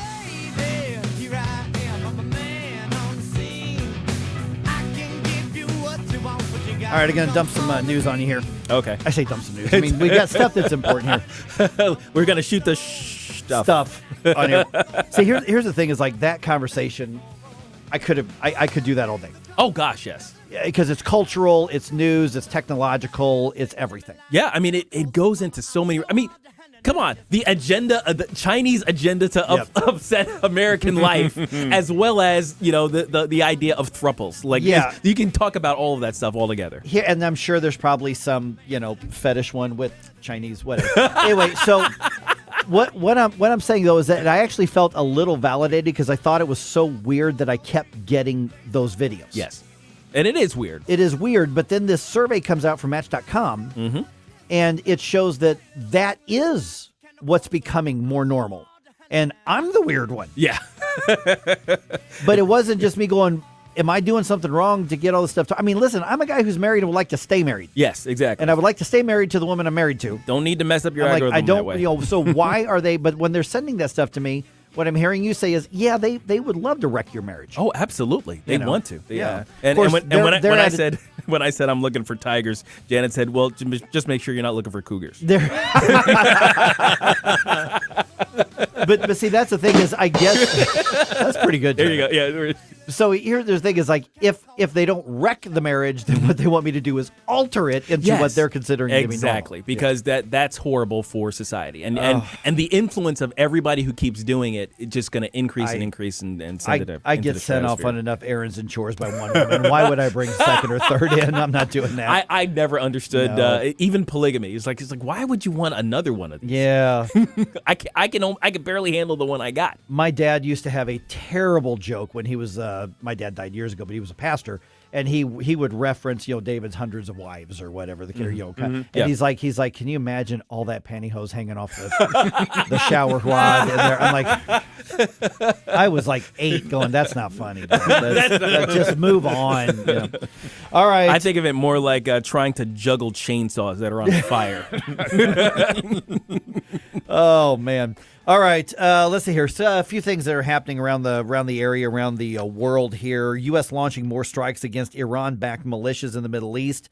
Attacks on our troops and ships in the region, both our ships militarily and commercially, continue to escalate. That's not really in the headlines. It's getting pushed off of the headlines by a lot of other stuff. National Security Council spokesman John Kirby was giving a briefing at the White House about that yesterday afternoon. Initial reports that we're getting indicate that we had effective results on all 3 targets. 2 headquarters buildings and an intelligence facility were destroyed. I want to emphasize that these actions were taken in self-defense. Okay, here's what you may not know from a few days ago, and that is that there was a missile strike on Saturday targeted at U.S. interests, and 4 U.S. personnel were hurt. And those strikes happened, and they hit an airbase in Iraq. I don't have any word on the condition of the personnel, whether it's minor. Nobody died. But there have been at least 150 attacks by Iran-backed militias on U.S. service members in the region since Hamas began that war against Israel. And by the way, the news copy here says Iran-backed militias. That's a very nice way of just saying Islamic terrorism. Yeah, absolutely. And now, of course, the focus is on the Houthis. But I think there are other regional affiliates of them that are trying to get in on this. They're trying to turn it into a regional conflict, a wider regional conflict. Oh, yeah. Because that's what they want. They want that chaos. Yeah, they do. By the way, regarding the military, Don had a comment on YouTube wondering where Lloyd Austin is at because we haven't heard from him at all. You would think maybe he would have interjected a comment about what's been going on and saying, hey, I'm still around. But he's kind of wondering what happened to the Secretary of Defense. Don, just they say everything's fine. Just trust me. What are you worried about? Trust me. Trust him. I mean, sure, they lied about stuff, and even the president didn't know where he was. But, sure, just trust him. It's fine. It's fine. The global upheaval will take care of itself. It's fine. Oh, my goodness. All right. Okay. Former St. Louis County police officer who fired shots at a Kirkwood trunk or treat event around a whole bunch of people, including kids, in October, has actually posted bond.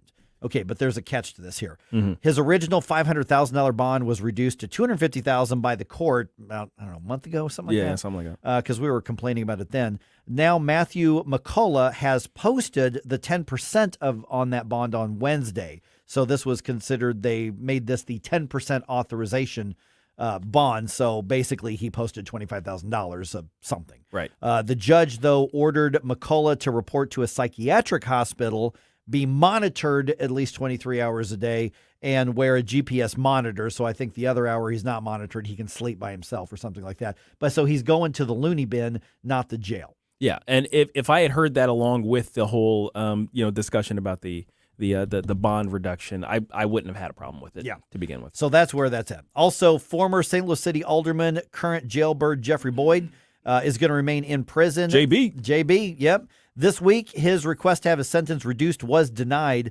Boyd is serving a 3-year sentence for taking bribes while in office. He was one of 3 city politicians to plead guilty to corruption charges over the past, 18 months or so.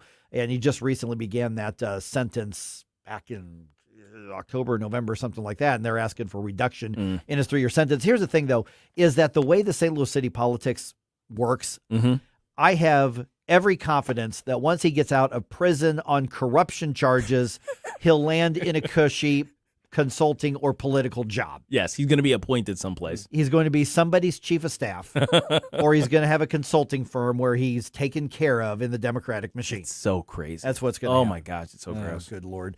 All right, The Rock. It's kind of funny, the news copy here. It's like actor and former we know who The Rock is. It's like, you don't have to introduce him. Why do you have to explain You The don't Rock? have to explain that. It's The Rock, man. So he was doing an interview on the Will Cain podcast. And this, it was on the floor of the stock exchange, probably because he joined the board of whatever the company is that bought WWF or WWE. Yeah. He's now on their board of directors. Okay. And so it's like a big deal. This guy has developed some serious business and financial chops. Yeah, I mean, he's part of the whole UFL thing. Yes. He's like, I was just wearing my Battlehawks hoodie yesterday. Mm-hmm. So he was asking a question because there have been a lot of people. Whenever somebody gets famous and they're likable enough, somebody says, hey, you should run for office. That's what they did with Oprah. Because that's one of the things where if everybody really likes you, if you want to fix that, run for office, then half the people will hate you. Here's what he said when he was asked about running for office. I actually got approached by both parties. One after the other. And I said then, as I say now, I'm honored. Thank you. Most important thing I'm doing now is being a daddy to my little girls. So what I didn't hear was no way, never going to happen, nothing like that. Yeah. But what I did hear is not anytime soon. Yeah. I mean, now if you play your cards right, you always kind of leave the open possibility. Because first of all, even if he never does run for an office, leaving that open possibility it just adds to the fame and mystique of who he is, right? Yeah. And that's his brand. Why squash half of your brand? Right. Or, that's the thing. Or a portion of your brand, I should say. Because he's got nothing to gain and everything to lose by running for office because half the country will immediately hate you. Yes, absolutely. Whichever side you pick. I don't know if the guy's conservative or liberal or not. I don't know if he's a Republican or Democrat. I don't know. I don't care. He's The Rock. Yeah. Okay. So, I don't even watch pro wrestling anymore, but he's The Rock. So long as he just stays The Rock, though, he's good. So, which is why I'm thinking you just tease everybody with the political aspirations, and you just continue on doing your thing, making for millions guys, of dollars a year. Yeah, for guys a little bit old, me and Estelle, your age, remember Steve Garvey, one of the best baseball players to not make it to the Hall of Fame. And I'd say he was probably borderline. I mean, you could have made a case. So he's running for U.S. Senate. Turns out he is a Republican in California. It sounds to me like he's more center right. He's not like super conservative, but he's definitely on the right. And so he's running for U.S. Senate. He's going to lose. I don't know why. Why would you do this to yourself? He would do this to himself because he's got some business interests as well. Yeah, and he ain't no spring chicken. No, either. he's 70. He's in his 70? I want to say 78. Yeah, 77, 78, something like that. Ooh. And so he's running, and you're running on his name. But I'm glad that he's making it, somewhat trendy for people to say, yeah, I'm a Republican. I'm conservative, and I don't think he's that conservative. Yeah. I mean, he might be. I don't know, but if he is, he's not saying it in California. Oh no, not too loudly anyway. No. Now, listeners asking the question: what if Rock started a third party? It's like, right? Then you get the whole country to hate you. You know what? You're probably right. Because he doesn't want to jeopize his acting career. No. Well, gosh, he's probably got 47 more Fast and Furious movies to do. Exactly. So, because that franchise will die when he does. Yeah, exactly. It's going to be Fast and Furious using wheelchairs. It's like the tricked out wheelchairs with like rockets and. But the nurse who's pushing him will be dressed in spandex. Yeah, exactly. Yeah, yes, that's how that works. Hot nurse. Okay, the Blues are making. I think there was a Facebook Reels about that. The Blues are making the most of the road trip so far. They pick up an overtime win against Vancouver last night. Final score there 4-3, which I didn't think that game was going to go their way just because it was less than 24 hours after the last game. Well, and Vancouver's tough. Yeah. Today, travel day. They are in Seattle to wrap up the road trip. They play the Kraken Friday night, and I just like putting it in there because it's fun to say they play the Kraken Friday night. Release the Kraken! Indeed. Yes.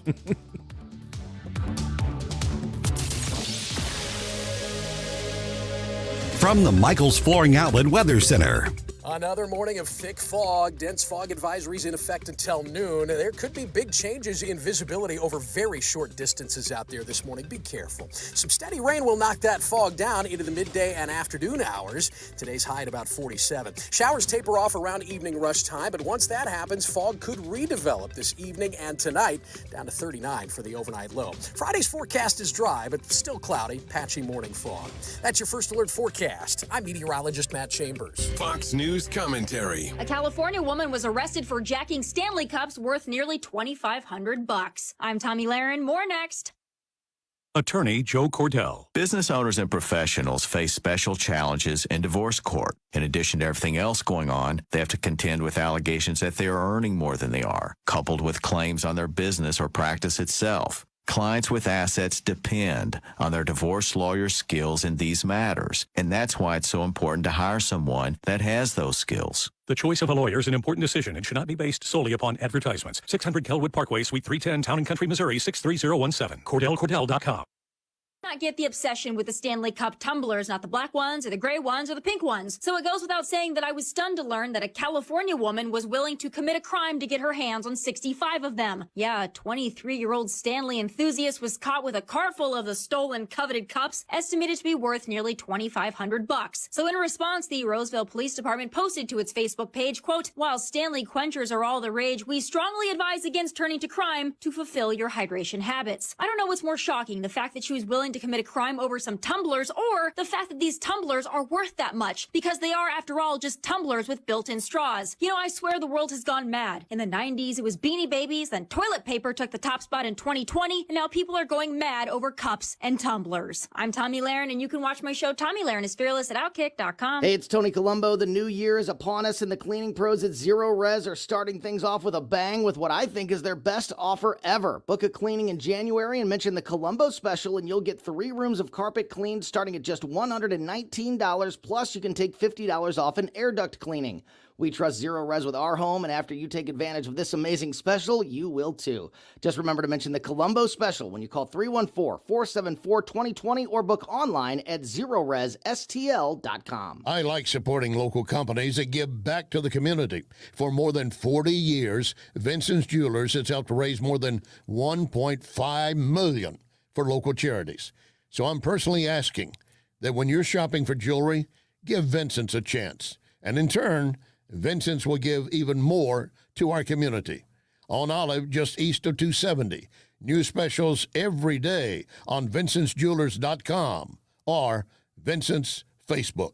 Tim Jones here to tell you it's officially landscape lighting season at Pro Outdoor. To see some of their incredible lighting work, visit their website, ProOutdoor.com. They offer low-voltage landscape lighting that really makes your home stand out from your neighbors. If you're looking for accent lighting, path lighting, or wanting to expand your outdoor living space, or just looking for a little more security around your home, the team at Pro Outdoor are the ones to call. Pro Outdoor can take care of all your outdoor needs, including lawn fertilization, irrigation installation and service, as well as landscape lighting. They're offering some great end-of-year specials. Be sure to call them today. Schedule a consultation. That's ProOutdoor.com. Free speech is alive and well in America. Sometimes it's hard to know what's real and what isn't. Right here. The country is heading in the wrong direction under this president. We're suffering shortages. America's running out of everything. News Talk STL. News, analysis, opinion.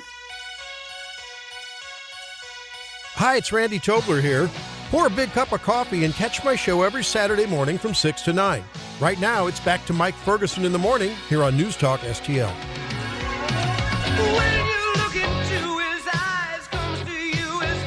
Hey, I can tell you that Monday morning, we do a legislative update every day, and normally I don't tease ahead more than a day, but on Monday, State Senator Bill Eigel is going to be with us at 7:35. Good. Yeah, the guy at the center of the whole Caleb Rowden, what's a word I'm looking for? Kerfuffle doesn't seem to cover it. Not when he went political nuclear war on the Freedom Caucus. On the Freedom Caucus there, but gosh, I don't know, a political civil war? Is it? I mean, people are calling it a civil war. The Democrats, I think are latching onto that, but it kind of is. It's kind of accurate. Yeah, exactly.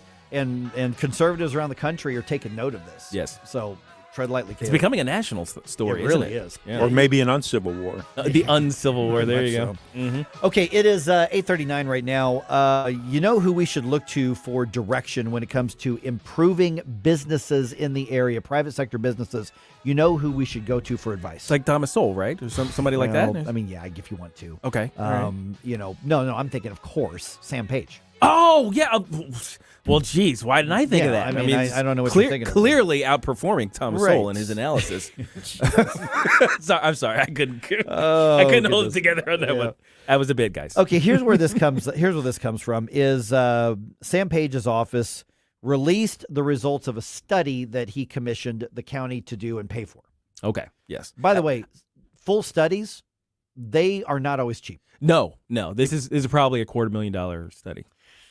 I don't know if it'd be that much, but it'd be a lot. I've seen Yeah. them. Well, actually, you know what? I'm thinking maybe of the federal studies. Right. You know, state studies Local- probably. You know, maybe half. Of I mean, I was at when I was at the Show Me Institute. I used to be the communications director, and we would get commissioned to do studies, or we would raise grant money to do a study, and there was a lot of money involved in those things because you're paying the full-time salaries of everybody involved on this. You're paying for research things. You're paying for sunshine law fees and all this kind of stuff, compliances of everything. So there's a lot of. Bottom line is for a county that is tens of millions of dollars in the hole because they can't stop spending money. They've got a new logo. But anyway, that's right. They got a new logo. Yeah. Which AJ Mole, who was on with us yesterday, he pointed out that if you look at that logo, and I will never see that logo the same way again. He says that logo kind of looks like an up close look at your backside.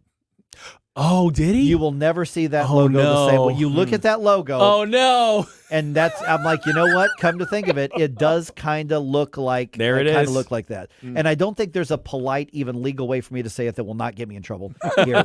I'm just Sphincter? saying, yes. It's a sphincter. And he put that on Twitter. The and county sphincter.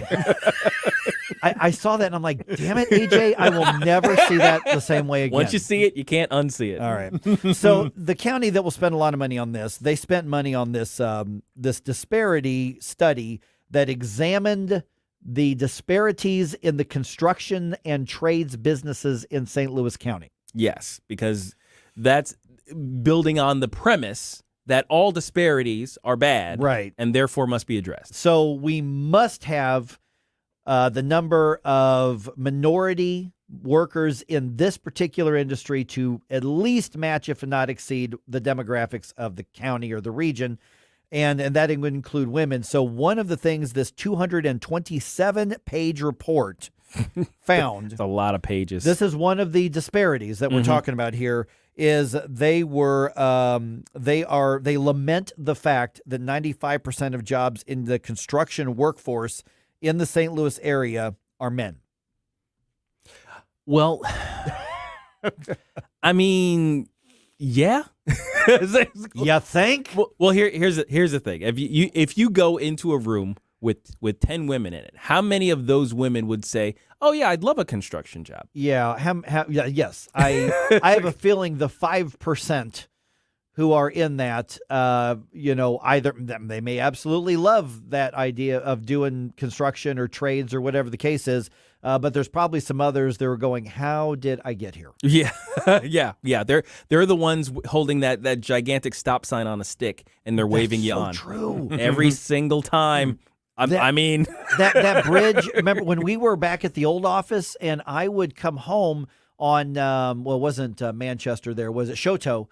Before it changes to Manchester, Shoto, and then you'd go over Jefferson, the bridge on Jefferson right there.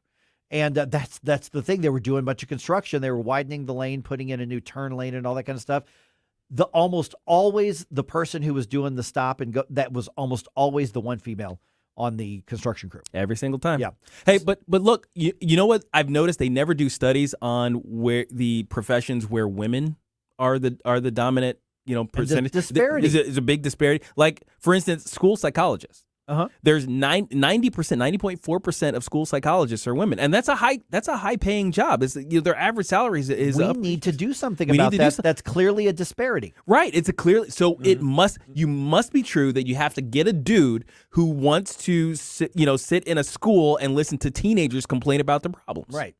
Because that's a disparity. Yes, it's a disparity, and I'm pretty sure you walk into a room full of 10 men and ask them, "Do you want a job where you sit on a couch and listen to teenagers complain about the problems?" And ask how many of those men want to do that. Yeah, even for 80K. Right. Yeah. No.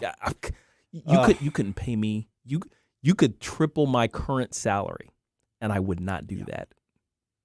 You know, another spot where this comes up is airline pilots. United Airlines. Oh, yeah. Is making an effort to try to figure out it's how a to disparity. Yes. And the thing is, when they announce that, they're saying, there are way too many white pilots. We need more diversity in the cockpit. Listen, while there are people who are like, yes, I'm all about social justice. I'm all about the equality of outcomes, the equity. I mean, I would think everybody said, listen, I don't think a black guy is going to be a bad pilot because he's a black guy. Right. But I am concerned that you're putting him in the cockpit because he's a black guy, as opposed to because he's a really good pilot. I just want a great pilot, someone who can get me to where I'm going. Like a doctor. I want a great doctor who can take care of me. I don't care what the background is. Yeah. Now, the most interesting aspect about all of those things when it comes to quotas is that once you implement the quota, you force people to second guess the presence of people who typically aren't in the job. Like, for instance, if, right now, as it stands, if you got on an airplane, your assumption was they pick the best pilots and they put them in the cockpit, right? So if you see a black pilot, if you see a woman pilot, your assumption is they're really good at their job because it's a meritocracy. Otherwise, they would not let them in there. Otherwise, they wouldn't let them in there. So then you're confident.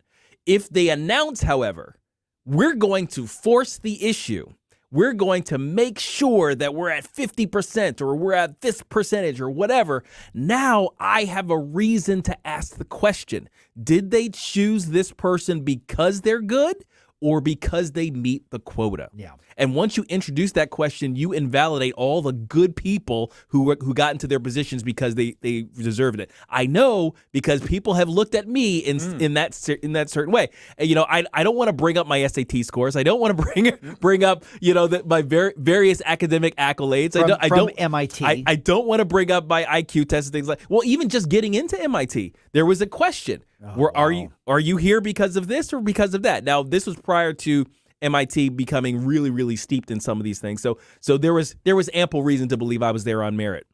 But the thing is, when you introduce the question, when you introduce the idea, it's like, we need to get these percentages up. Now you're introducing doubt in the mind of everybody who observes you. And that's exactly what the Page administration is doing here. Yep. According to the study, I'm looking at Channel 4's coverage of this here, minorities make up around 25% of the workforce, and women make up about 50% of the workforce in all other industries, but minorities make up 14.6% of construction workforce, and men make up 95%, like we said before. And so instead of saying, that's an interesting lay of the land for this, we spent a lot of money to get that, Page says St. Louis County has a 3-year goal of, quote unquote, improving upon those numbers. We got to fix it. Well, first and foremost, that's the private sector. Get your government mitts out of it. It's not your job. Petty tyrant. Yeah. And for him to say we need to be more welcoming of businesses, you killed off hundreds of businesses. Oh my a-hole. gosh. He is so his record in business is so horrific. I don't know how anybody could say it with a straight face that he's somehow pro business now. Yeah, I mean, listen, if somebody's going to could do construction and build my stuff, we put a new roof on the house a month or two ago. Pretty expensive, permanent roofing on it. I don't think there was a single white guy on that crew. No, but they did a really good job. I don't care if it was a white guy or not. And they were guys, though. They were all guys. There were no females there whatsoever. But all I cared was at the end of each day, how much progress did they make? Yeah. And then somebody came and looked at it. They're like, man, these guys were good. And because apparently that's all they do is they go from home to home to home and they do this. And when they showed up, I mean, I guess it's my weird libertarian mindset that I'm like, I didn't sit there and go, oh, look at the diversity I'm bringing to Richmond Heights. I'm like, are these guys going to do a good job or not? Why did I imagine the lefty version, like the Bizarro World version of Mike, who's just so happy with himself for having brought the ethnics into the neighborhood? You know? Seriously, that's how the lefty version of you who exists in a parallel universe is just so happy with himself for giving the Browns a chance. At some point, and I had a buddy do this at another radio station years ago, is he created a leftist alter ego. Oh, yeah. Just in order to argue leftist points with people. Mm-hmm. So maybe we should come up with Mike the Leftist. Oh, my goodness. And just do that every once in a while. Maybe we could try that tomorrow. Mike the Leftist. All right. Well, you bat left-handed. I do bat left-handed. That's true. That's true. Well, Mike the Leftist would bat. No, actually, he wouldn't bat. If you're a leftist, that's too much. do not discriminate against the switch hitter. If you know what I'm saying. That would have been me, switch hitter. Inclusive. Oh, boy. Do we have to do this tomorrow? You're going to get in trouble. All right. Yeah, we might have to. 314-912-1019. This is 1019 94.1 News Talk STL. This is not how you're supposed to do talk radio. I'm just saying.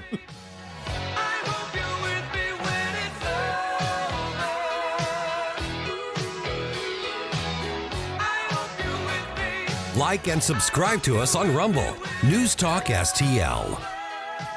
Mike Ferguson in the morning.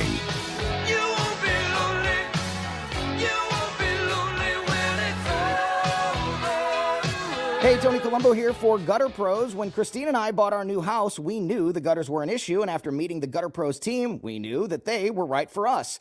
Gutter Pros is your all-in-one gutter service team that offers a variety of affordable solutions, and they even offer free estimates, so there's no cost to you to find out if they are right for your home, just like they were for ours. If you're having a problem with your gutters, contact the Gutter Pros now, because with Gutter Pros, water goes where they tell it to.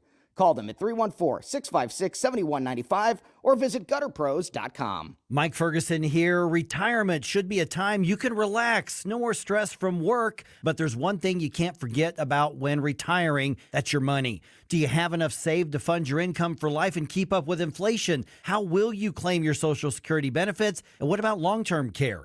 The ClearPath Wealth Management Group at Stifel is here to help answer all of these questions. You can hear their latest views on the markets and investing during On the Money, hosted by Stifel financial advisors Bob Stockdale and Eric Robert, every Saturday morning at 9, right here on News Talk STL. They can help you get organized, guide you through critical retirement decisions, and create an investment portfolio designed around your needs. To schedule your free retirement plan consultation, go to clearpathinvesting.com. That's clearpathinvesting.com, or call 636-695-2650, 636-695-2650. Stifel Nicholas and Company Incorporated, member SIPC and NYSE. So, you want Steph's Pizza, but you're in Lake St. Louis and it's just too far to go. Not anymore. Now you can feed that Steph's Pizza craving quickly and conveniently in Lake St. Louis. Same great menu with a new location, 111 Pond Fort Trail in Lake St. Louis. Steph's Pizza in the Chesterfield Valley on Long Road, in St. Peter's on Jungerman, and now in Lake St. Louis. Check them out at Steph'sPizza.com, because tonight's a good night for Steph's Pizza. Coming Monday. Hey, St. Louis, my name is Rob Carter. If you are sick and tired of the corporate news bubble, if you like unedited information free from corporate money, if you want straight talk with no script, join me weeknights from 8 to 10 p.m. on The Rob Carter Show. Live and local, weeknights at 8 on News Talk STL. Hey, this is Larry Connors. Make sure you're listening later today at 6 o'clock on News Talk STL for my show, Larry Connors USA. Now, back to Mike Ferguson in the morning. You don't know me, but I'm your brother. Has there ever been a bad Michael McDonald song? I don't think so. I don't think so, no. He has that unique voice that yeah. just pulls you in. I love him. Yeah. And he's local. That's From, right, he does. Florissant, correct? Yeah. Gabe? Is he? Ferguson? It might be for Ferguson. It's either Ferguson or Florissant. Yeah, North yeah, County? yeah, I think it is. Because he was going to do his final tour concert, and did he get sick or something? He couldn't do it at Enterprise, or did he make that up? I didn't get to go, because I remember I was something going on. I couldn't go. I would have loved to have seen Michael McDonald. Okay, so should we do this? I'm thinking we should. We should do this? I think we Since should. you're asking. Mike the lefty. Mike the leftist. Yes. So, and I will tell you that this is not an idea. A buddy of mine who does radio in another city came up with this because he was frustrated because those on the left would not call in and engage him. Right. Now, we have people here in St. Louis on the left that are happy to call in and discuss and debate with me, and I love it. But he decided to create his own. And this was 15 years ago. And so he created, he converted himself into a leftist for the sake of the segment to give the other side. So should we create Mike the leftist? Well, you know what? You're a baseball player. You could be Mike the Southpaw. That's right. And kind of disguise it a little bit. That's right. The switch. So the unsuspecting listener wouldn't really know until Mike the Southpaw shows That's up. right. So if we have Mike the whatever. Introduced by Green Day's I Don't Want to Be an American Idiot. Yeah. So then what we can have is people send in, okay, Mike the leftist, what do you think about this? Yeah. And then I will do my best to represent the wrong perspective on this in the character of what many of us think of as leftist males. Absolutely. Or leftist men without cervixes. I want to be inclusive. Right. You have to and be I would inclusive. have to watch my language. You have to use inclusive language. I would have to use Absolutely. inclusive language. So I don't know. Maybe we do that. You might need a couple weeks to kind of collect all of the craziness that is leftist thought in order to stuff them into a portion of your brain. My wife is going to be so proud. Well, now to be fair, steel manning the opposition's position is an important exercise that we all need to do. Now, of course, we've all heard of the straw man. That's where you basically build a sort of pseudo facade of your opponent's argument that's easy to knock down. Yes. You don't want to do that because it makes you intellectually lazy. Righty says I need to have a corny voice for the lefty. So if I become Mike the leftist, then I need I need to embody that. You need to speak in your upper register and maybe introduce some upspeak in the way you discuss things. Or you could go the NPR voice. That's true. The NPR voice is very much fitting for leftist thought. Right. You are a pseudo intellectual. Then nothing is ever threatening, even if you order a plateful of sweaty balls. Exactly. Like on Saturday Night Live. And like on Saturday Night Live. Exactly. So, okay, we'll have to figure that out. But we'll try it tomorrow. Yeah, At some point, we'll try it tomorrow. You want to go tomorrow? You want to go maybe, full or on? we can do it. I don't know. We'll see. Take your time. Take your time We'll with see. it. Let's develop this some more. But one quick note though, we had a lot of people who commented on the bump music. Yes. And we put out a note here. Hey, what do you want to hear? Because kind of a flashback Friday, I think is what you're calling it still, right? Yeah, I think so. So something from the 80s. What do you want to hear? We've heard Van Halen. We had requests for Van Halen. We've heard requests for Depeche Mode. So email any of us, Gabe, Mike, or Stel, STEL, 1L, at newstalkstl.com if there's something you want to hear from the 80s on Friday's bump music. As an 80s movie aficionado, I definitely want a good movie song. Now, of course, there are so many to choose from. So, I mean, you could do like Power of Love from Back to the Future. Huey Lewis in the News. Eye of the Tiger from Survivor, Rocky. yep. You could do Take on Me from, Sweet 16 or Pretty in Pink? They used or it. They used it in one of those John Hughes films. Yeah, John Hughes. From Aha. Yeah, and then or Don't You Forget About Me from that would be from The Breakfast Club. Naked Eyes that did that? Simple Minds. Simple Minds. Yep. Okay. Yep. Yeah. And even songs from Miami Vice. Oh gosh, yeah, that would be cool. That was a great soundtrack. In the Air Tonight from Phil Collins. Oh yeah. Oh, that was a great soundtrack. Solid. Great soundtrack. All right, got Vic Borselli coming your way right now.